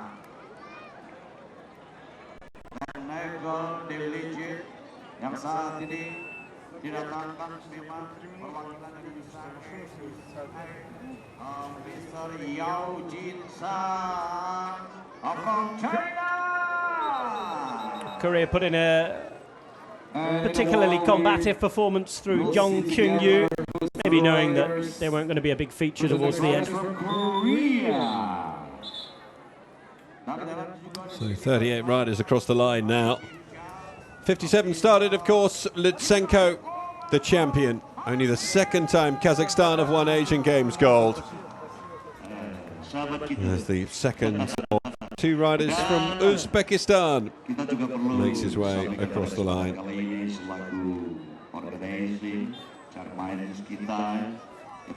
Great efforts from Murajan Kalmuratov earlier on in the race. This is Andrei Ismailov, the 21-year-old. Oke, baru saja finish pembalap Uzbekistan. Ya, menuntaskan perjalanan cukup panjang 145 He'll soon have a gold medal around his neck.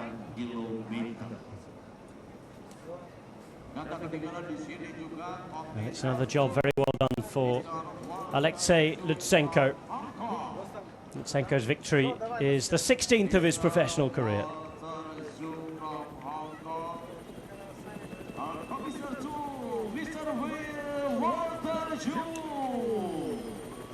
And Commissioner 3 ada Mr. William from Australia.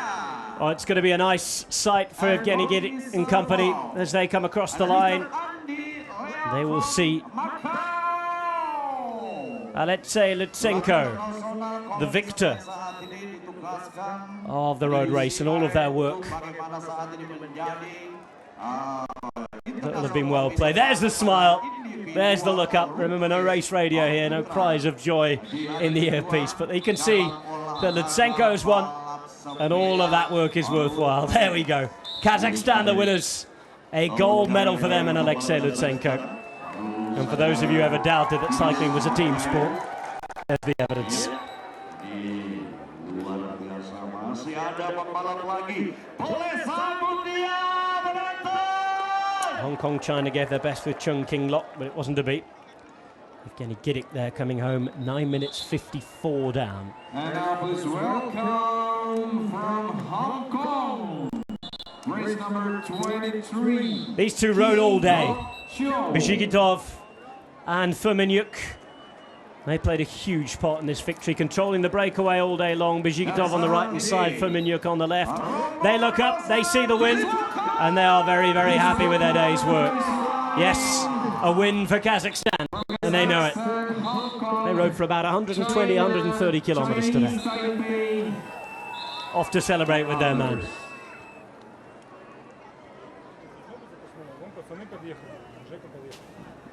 A man who's recovering. Alexei Lutsenko picks up what is his fourth victory of the season. He won the Tour of Oman. He's the new national champion of Kazakhstan, a stage in the Tour of Austria, and now the Asian Games road race.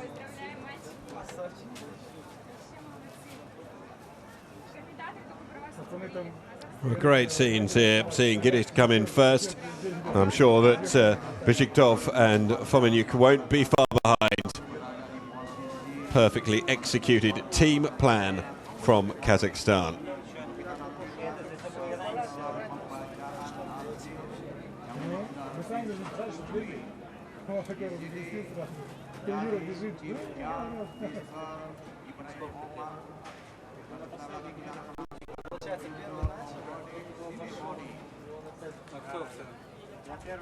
Other medals will be awarded. Celebrations are underway, and I'm sure they will continue long into the night for the team from Kazakhstan.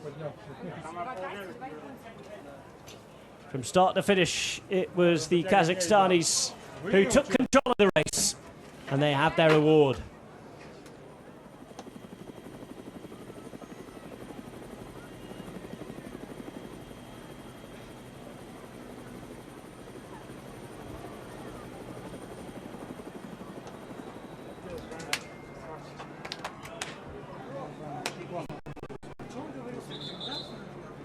Да, аккредитация в языке должна быть. Dan ternyata masih ada pembalap berikutnya. So please welcome from China, Chulongzhang dengan race number 14 atau dengan nomor balap 14 ya. Dan kami informasikan untuk Anda kurang lebih masih ada 8 riders yang masih berada di lintasan. Still waiting for 8 riders left who will get entrance the finish line. Легкий на мальчик, да? Да. Легкий.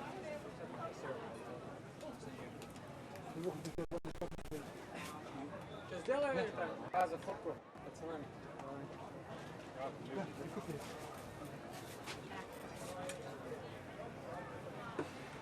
Уставший, потный, но счастливый. Team photo at the end of a team job.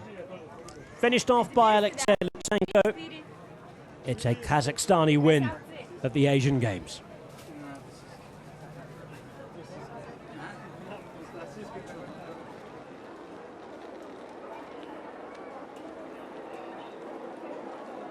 Dan sudah terlihat dari kejauhan kemarin, masih ada satu riders kembali. Siapakah atau dari negara manakah riders ini berasal?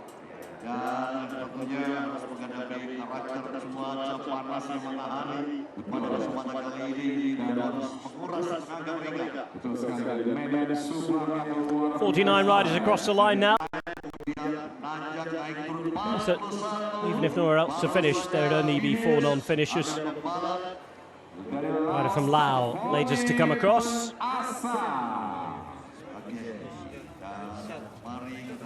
But the results saw the man third from left take the victory. Just with the ice on his ankle there. Alexei Lutsenko, who completed very much a team job.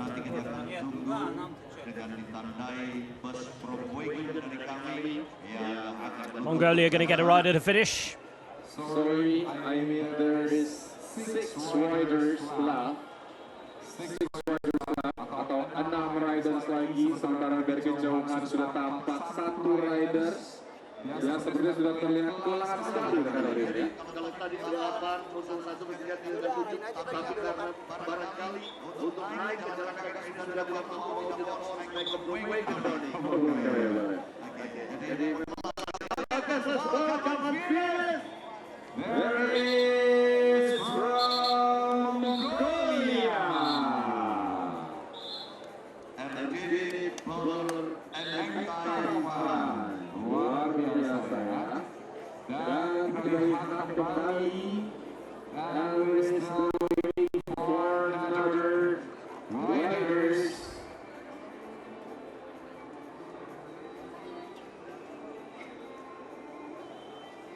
Sudah terlihat santai sekali di rekan Mary. Please welcome from Korea. Oke. Bulan kita AKBP gede baru saja dia bergabung. Первый.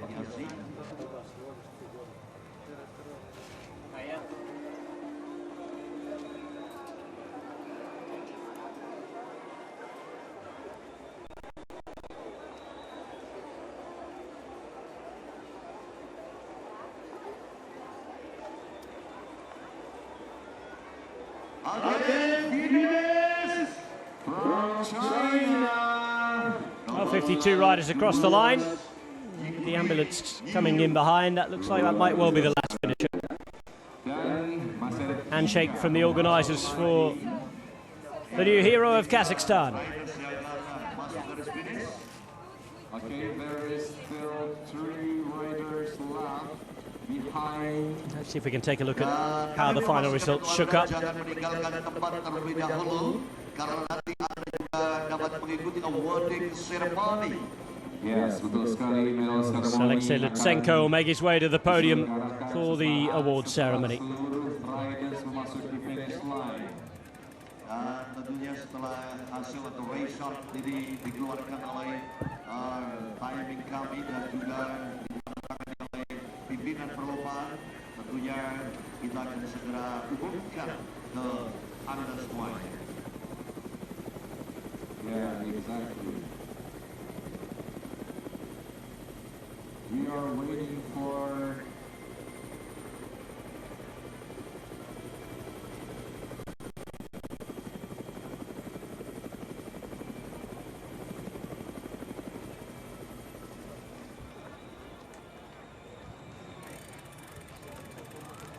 So off to receive his prize.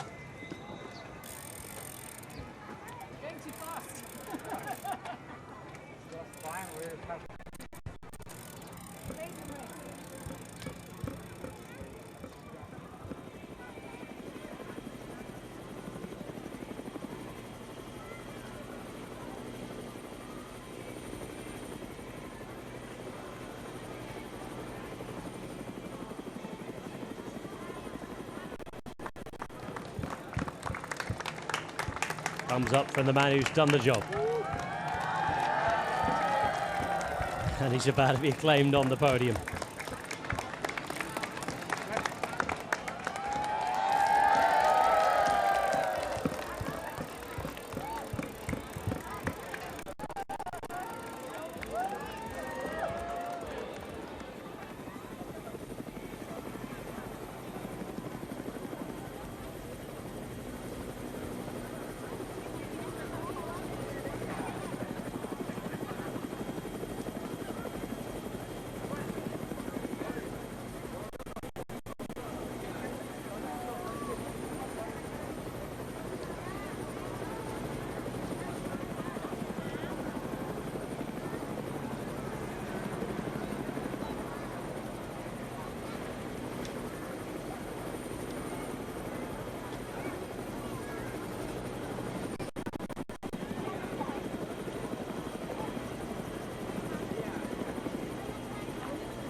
So confirmed results from the men's cycling road race with Alexei Lutsenko beating Fumiyuki Beppu in the sprint.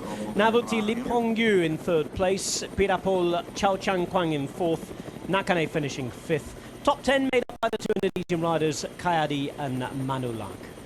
Feng Chen Kai finishing 11th. And this is how the top 24 shook up. 3 minutes 45 between first and 22nd. First and 30th separated by 4 minutes 48.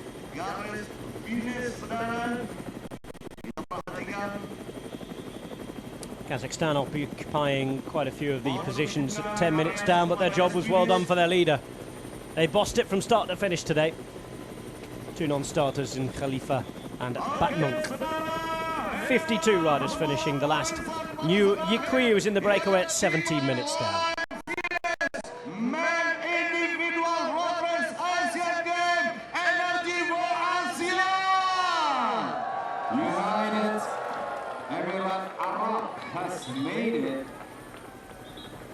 The winner then, Alexei Lutsenko. We'll see him on the podium in just a few minutes' time.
Terima kasih rekan sekalian. Akhirnya saya olehkan rekan saya untuk prasetya mohon diri dari hadapan Anda untuk perjalanan awarding ceremony. Anda akan bersama rekan saya kami.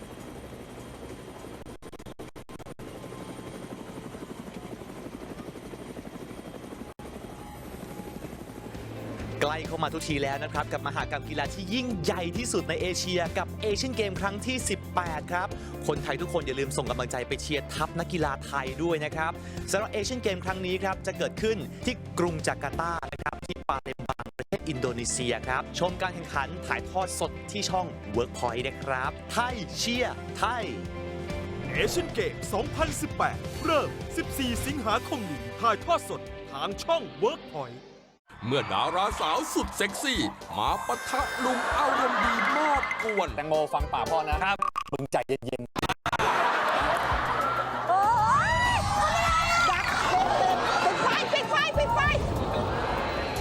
วันเสาร์ที่ 25 สิงหาคมบ่ายโมงครึ่งทางช่อง Workpoint โอเคฮะยังไม่ร้อนแตงโมต้องรอให้ร้อนก่อนเฮ้ยบอกว่าอย่าเพิ่งใส่มันก็ดื้ออย่างเงี้ยมันถึงไม่เจริญไงมาถึงแล้วนะครับเดือนสิงหาคมนี้คุณห้ามไปไหนนะครับใช้ชีวิตแบบมีความสุขแบบกองเชียร์นั่นเอเชียนเกมนะครับเปิดแบบยิ่งใหญ่มากนะครับแล้วก็ Workpoint เนี่ยนะครับถ่ายทอดด้วยนะครับไทยเชียร์ไทยทัพนักกีฬาไทยของเราต้องได้เหรียญทองเยอะที่เอเชียนเกม 2018 เริ่ม 14 สิงหาคมนี้ถ่ายทอดสดทางช่อง Workpointฝาแฝดสายเลือดแซมบ้า Eu tenho 9 anos e eu sou brasileira. กลับอีกแล้วเหรออะไรกันแล้วยังไงฮะเนี่ย มันเป็นพี่หนูค่ะ นั่นไง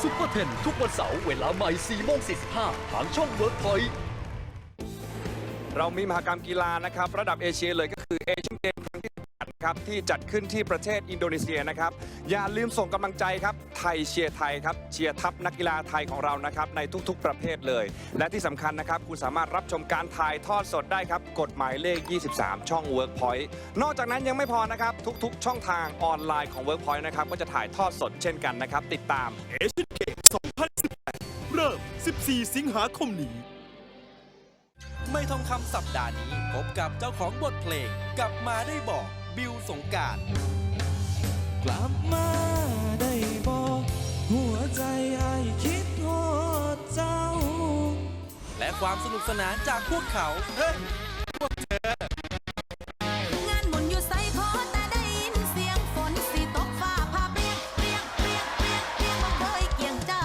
กเกลือเสาร์และอาทิตย์ 6:20 ทางช่อง Workpointไม่ทองคำเด็กสัปดาห์นี้เตรียมหาจนท้องแข็งกับการมาของพวกเขาเหล่านี้น้องเจลลี่เหรอลูกใช่ค่ะทำไมน่ารักอย่างเงี้ย สวยๆอย่างนี้มีหนุ่มๆมาจีบหรือเปล่ามีแฟนหรือยังจ๊ะมีแล้วค่ะชื่อตุลกับไอ้เคนแต่ว่ามีใครมาจีบเยอะเลยค่ะแต่หนูชอบแค่2 คนตุลกับไอ้เคนเพราะว่าหนูไม่อยากหลายใจค่ะน้องนนท์ครับน้องนนท์หิ้วอะไรมาลูกขนมเทียนแก้วทำเองครับแม่ทำให้ครับเอามาทำอะไรอะลูกเอาไม่ให้กรรมการน้ำลายไหลเล่นๆครับอยากไปประกวดร้องเพลงอยากไปประกวดมากเลยเหรอน้องก็ร้องให้เพราะๆสิลูกครับแล้ววันนี้ฝันของเขาพวกเราพร้อมจะเติมเต็มให้เสียงปรบมือต้อนรับน้องเจ้านะ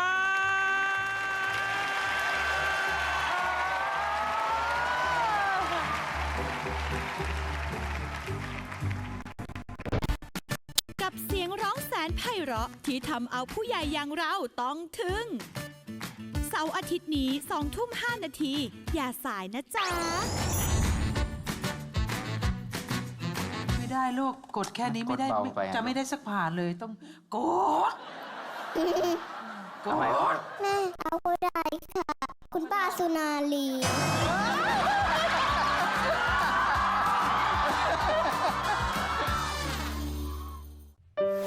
เห็นเพื่อนๆเขาไปเล่นกันเราไม่อยากไปเล่นแบบเพื่อนเขาหรอไม่อยากช่วยแม่ทำงานดีกว่าเพราะว่าเราเห็นแบบเหงื่อแม่เห็นแม่กลับมาแล้วนอนเหนื่อยแบบไม่คุยแม่แล้วก็รู้สึกเลยว่าท่านเหนื่อยมากกว่าเราอยากให้แม่สบายก็อยากให้พี่ชายแบบหายสนิทเลยค่ะพี่จะได้ไม่ต้องทรมานหรือว่าแสบตาแล้วก็แม่จะได้ไม่ต้องทรมานเพราะว่าแม่ท่านก็แก่แล้วก็ต้องมาทำงานหนักๆเพื่อเราเองอาทิตย์ละ100 ล้านรอยยิ้มนักสู้เสาร์ที่25 สิงหาคม 9 โมงเช้าห้ามพลาดใกล้เข้ามาทุกทีแล้วนะครับกับมหกรรมกีฬาที่ยิ่งใหญ่ที่สุดในเอเชียกับเอเชียนเกมครั้งที่ 18 ครับคนไทยทุกคนอย่าลืมส่งกำลังใจไปเชียร์ทัพนักกีฬาไทยด้วยนะครับสำหรับเอเชียนเกมครั้งนี้ครับจะเกิดขึ้นที่กรุงจาการ์ตานะครับที่ปาเลมบังประเทศอินโดนีเซียครับชมการแข่งขันถ่ายทอดสดที่ช่อง Workpoint นะครับไทยเชียร์ไทยเอเชียนเกม 2018 เริ่ม 14 สิงหาคมนี้ถ่ายทอดสดทางช่อง Workpointเมื่อดาราสาวสุดเซ็กซี่มาปะทะลุงอารมณ์ดีมากกวนแตงโมฟังป่าพ่อนะครับมึงใจเย็นๆ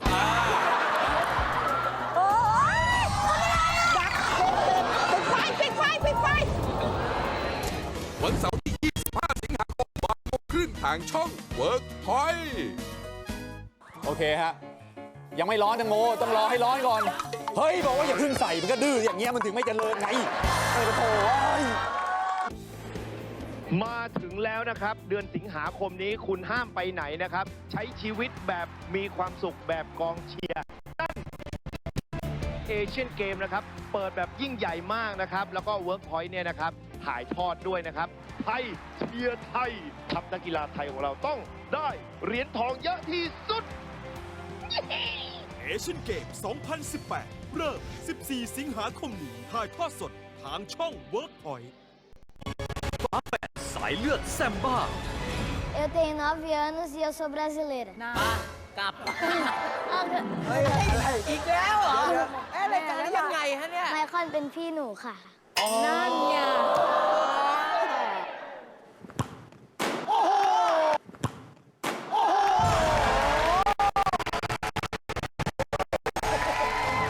ซุปเปอร์เทนทุกวันเสาร์เวลาใหม่ 4:45 ทางช่อง Workpoint เรามีมหกรรมกีฬานะครับระดับเอเชียเลยก็คือเอเชียนเกมครั้งที่ 18 นะครับที่จัดขึ้นที่ประเทศอินโดนีเซียนะครับอย่าลืมส่งกำลังใจครับไทยเชียร์ไทยครับเชียร์ทัพนักกีฬาไทยของเรานะครับในทุกๆประเภทเลยและที่สำคัญนะครับคุณสามารถรับชมการถ่ายทอดสดได้ครับกฎหมายเลข 23 ช่อง Workpoint นอกจากนั้นยังไม่พอนะครับทุกๆช่องทางออนไลน์ของ Workpoint นะครับก็จะถ่ายทอดสดเช่นกันนะครับติดตามเอเชียนเกม 2018 เริ่ม 14 สิงหาคมนี้ ไม่ทองคำสัปดาห์นี้พบกับเจ้าของบทเพลงกลับมาได้บอกบิวสงกรานต์มาได้บอกหัวใจไอ้คิดฮอดเจ้าและความสนุกสนานจากพวกเขาพวกเธองานบุญอยู่ไซขอแต่ได้ยินเสียงฝนสิตกฟ้าผ่าเปรี้ยงเปรี้ยงเปรี้ยงเปรี้ยงเปรี้ยงมาเคยเกี่ยงจาก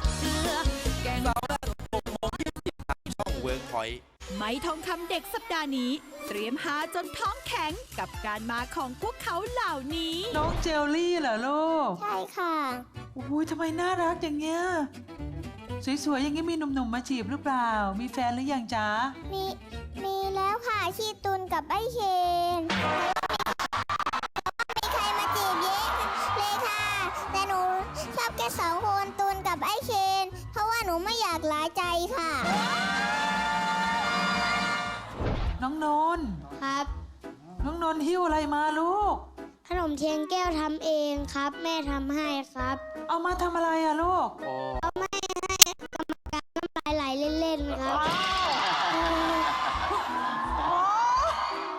อยากไปประกวดร้องเพลง อยากไปประกวดมากเลยเหรอ น้องก็ร้องให้เพราะๆสิลูก ครับแล้ววันนี้ฝันของเขาพวกเราพร้อมจะเติมเต็มให้ เสียงปรบมือต้อนรับน้องเจ้านาย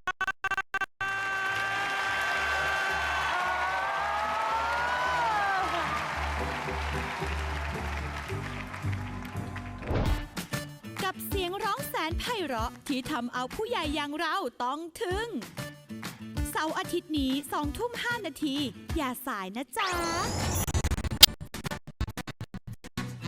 ไม่ได้ลูกกดแค่นี้ไม่ได้จะไม่ได้สักผ่านเลยต้องกด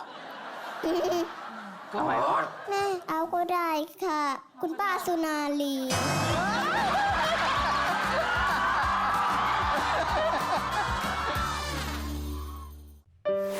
เห็นเพื่อนๆเขาไปเล่นกันเราไม่อยากไปเล่นกับเพื่อน แม่ทำงานดีกว่า เพราะว่าเราเห็นแบบเหงื่อแม่เห็นแม่กลับมาแล้วนอนเหนื่อยแบบไม่คุยไม่อะไรก็รู้สึกเลยว่าท่านเหนื่อยมากกว่าเรา อยากให้แม่สบายแล้วก็อยากให้พี่ชายแบบหายสนิทเลยค่ะพี่จะได้ไม่ต้องทรมานเหมือนว่าแสบตาแล้วก็แม่จะได้ไม่ต้องทรมานเพราะว่าแม่ท่านก็แก่แล้วก็ต้องมาทำงานหนักๆเพื่อเราเอง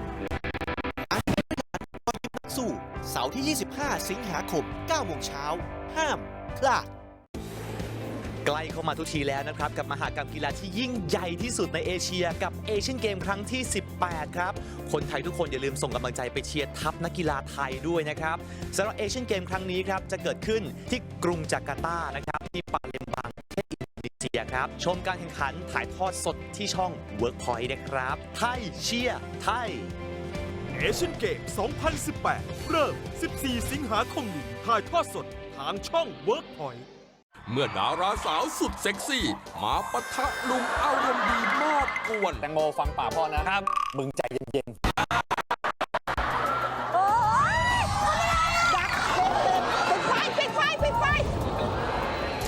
วันเสาร์ที่ 25 สิงหาคมบ่ายโมงครึ่งทางช่อง Workpoint โอเคฮะยังไม่ร้อนแตงโมต้องรอให้ร้อนก่อนเฮ้ยบอกว่าอย่าเพิ่งใส่มันก็ดื้ออย่างเงี้ยมันถึงไม่เจริญไงมาถึงแล้วนะครับเดือนสิงหาคมนี้คุณห้ามไปไหนนะครับใช้ชีวิตแบบมีความสุขแบบกองเชียร์นั่นเอเชียนเกมนะครับเปิดแบบยิ่งใหญ่มากนะครับแล้วก็ Workpoint เนี่ยนะครับถ่ายทอดด้วยนะครับไทยเชียร์ไทยทัพนักกีฬาไทยของเราต้องได้เหรียญทองเยอะที่สุด เอเชียนเกม 2018 เริ่ม 14 สิงหาคมนี้ถ่ายทอดสดทางช่อง Workpoint ฝาแฝดสายเลือดแซมบ้า Eu tenho 9 anos e eu sou brasileira กับอีกแล้วเหรออะไรกันได้ยังไงฮะเนี่ย ไมคอนเป็นพี่หนูค่ะ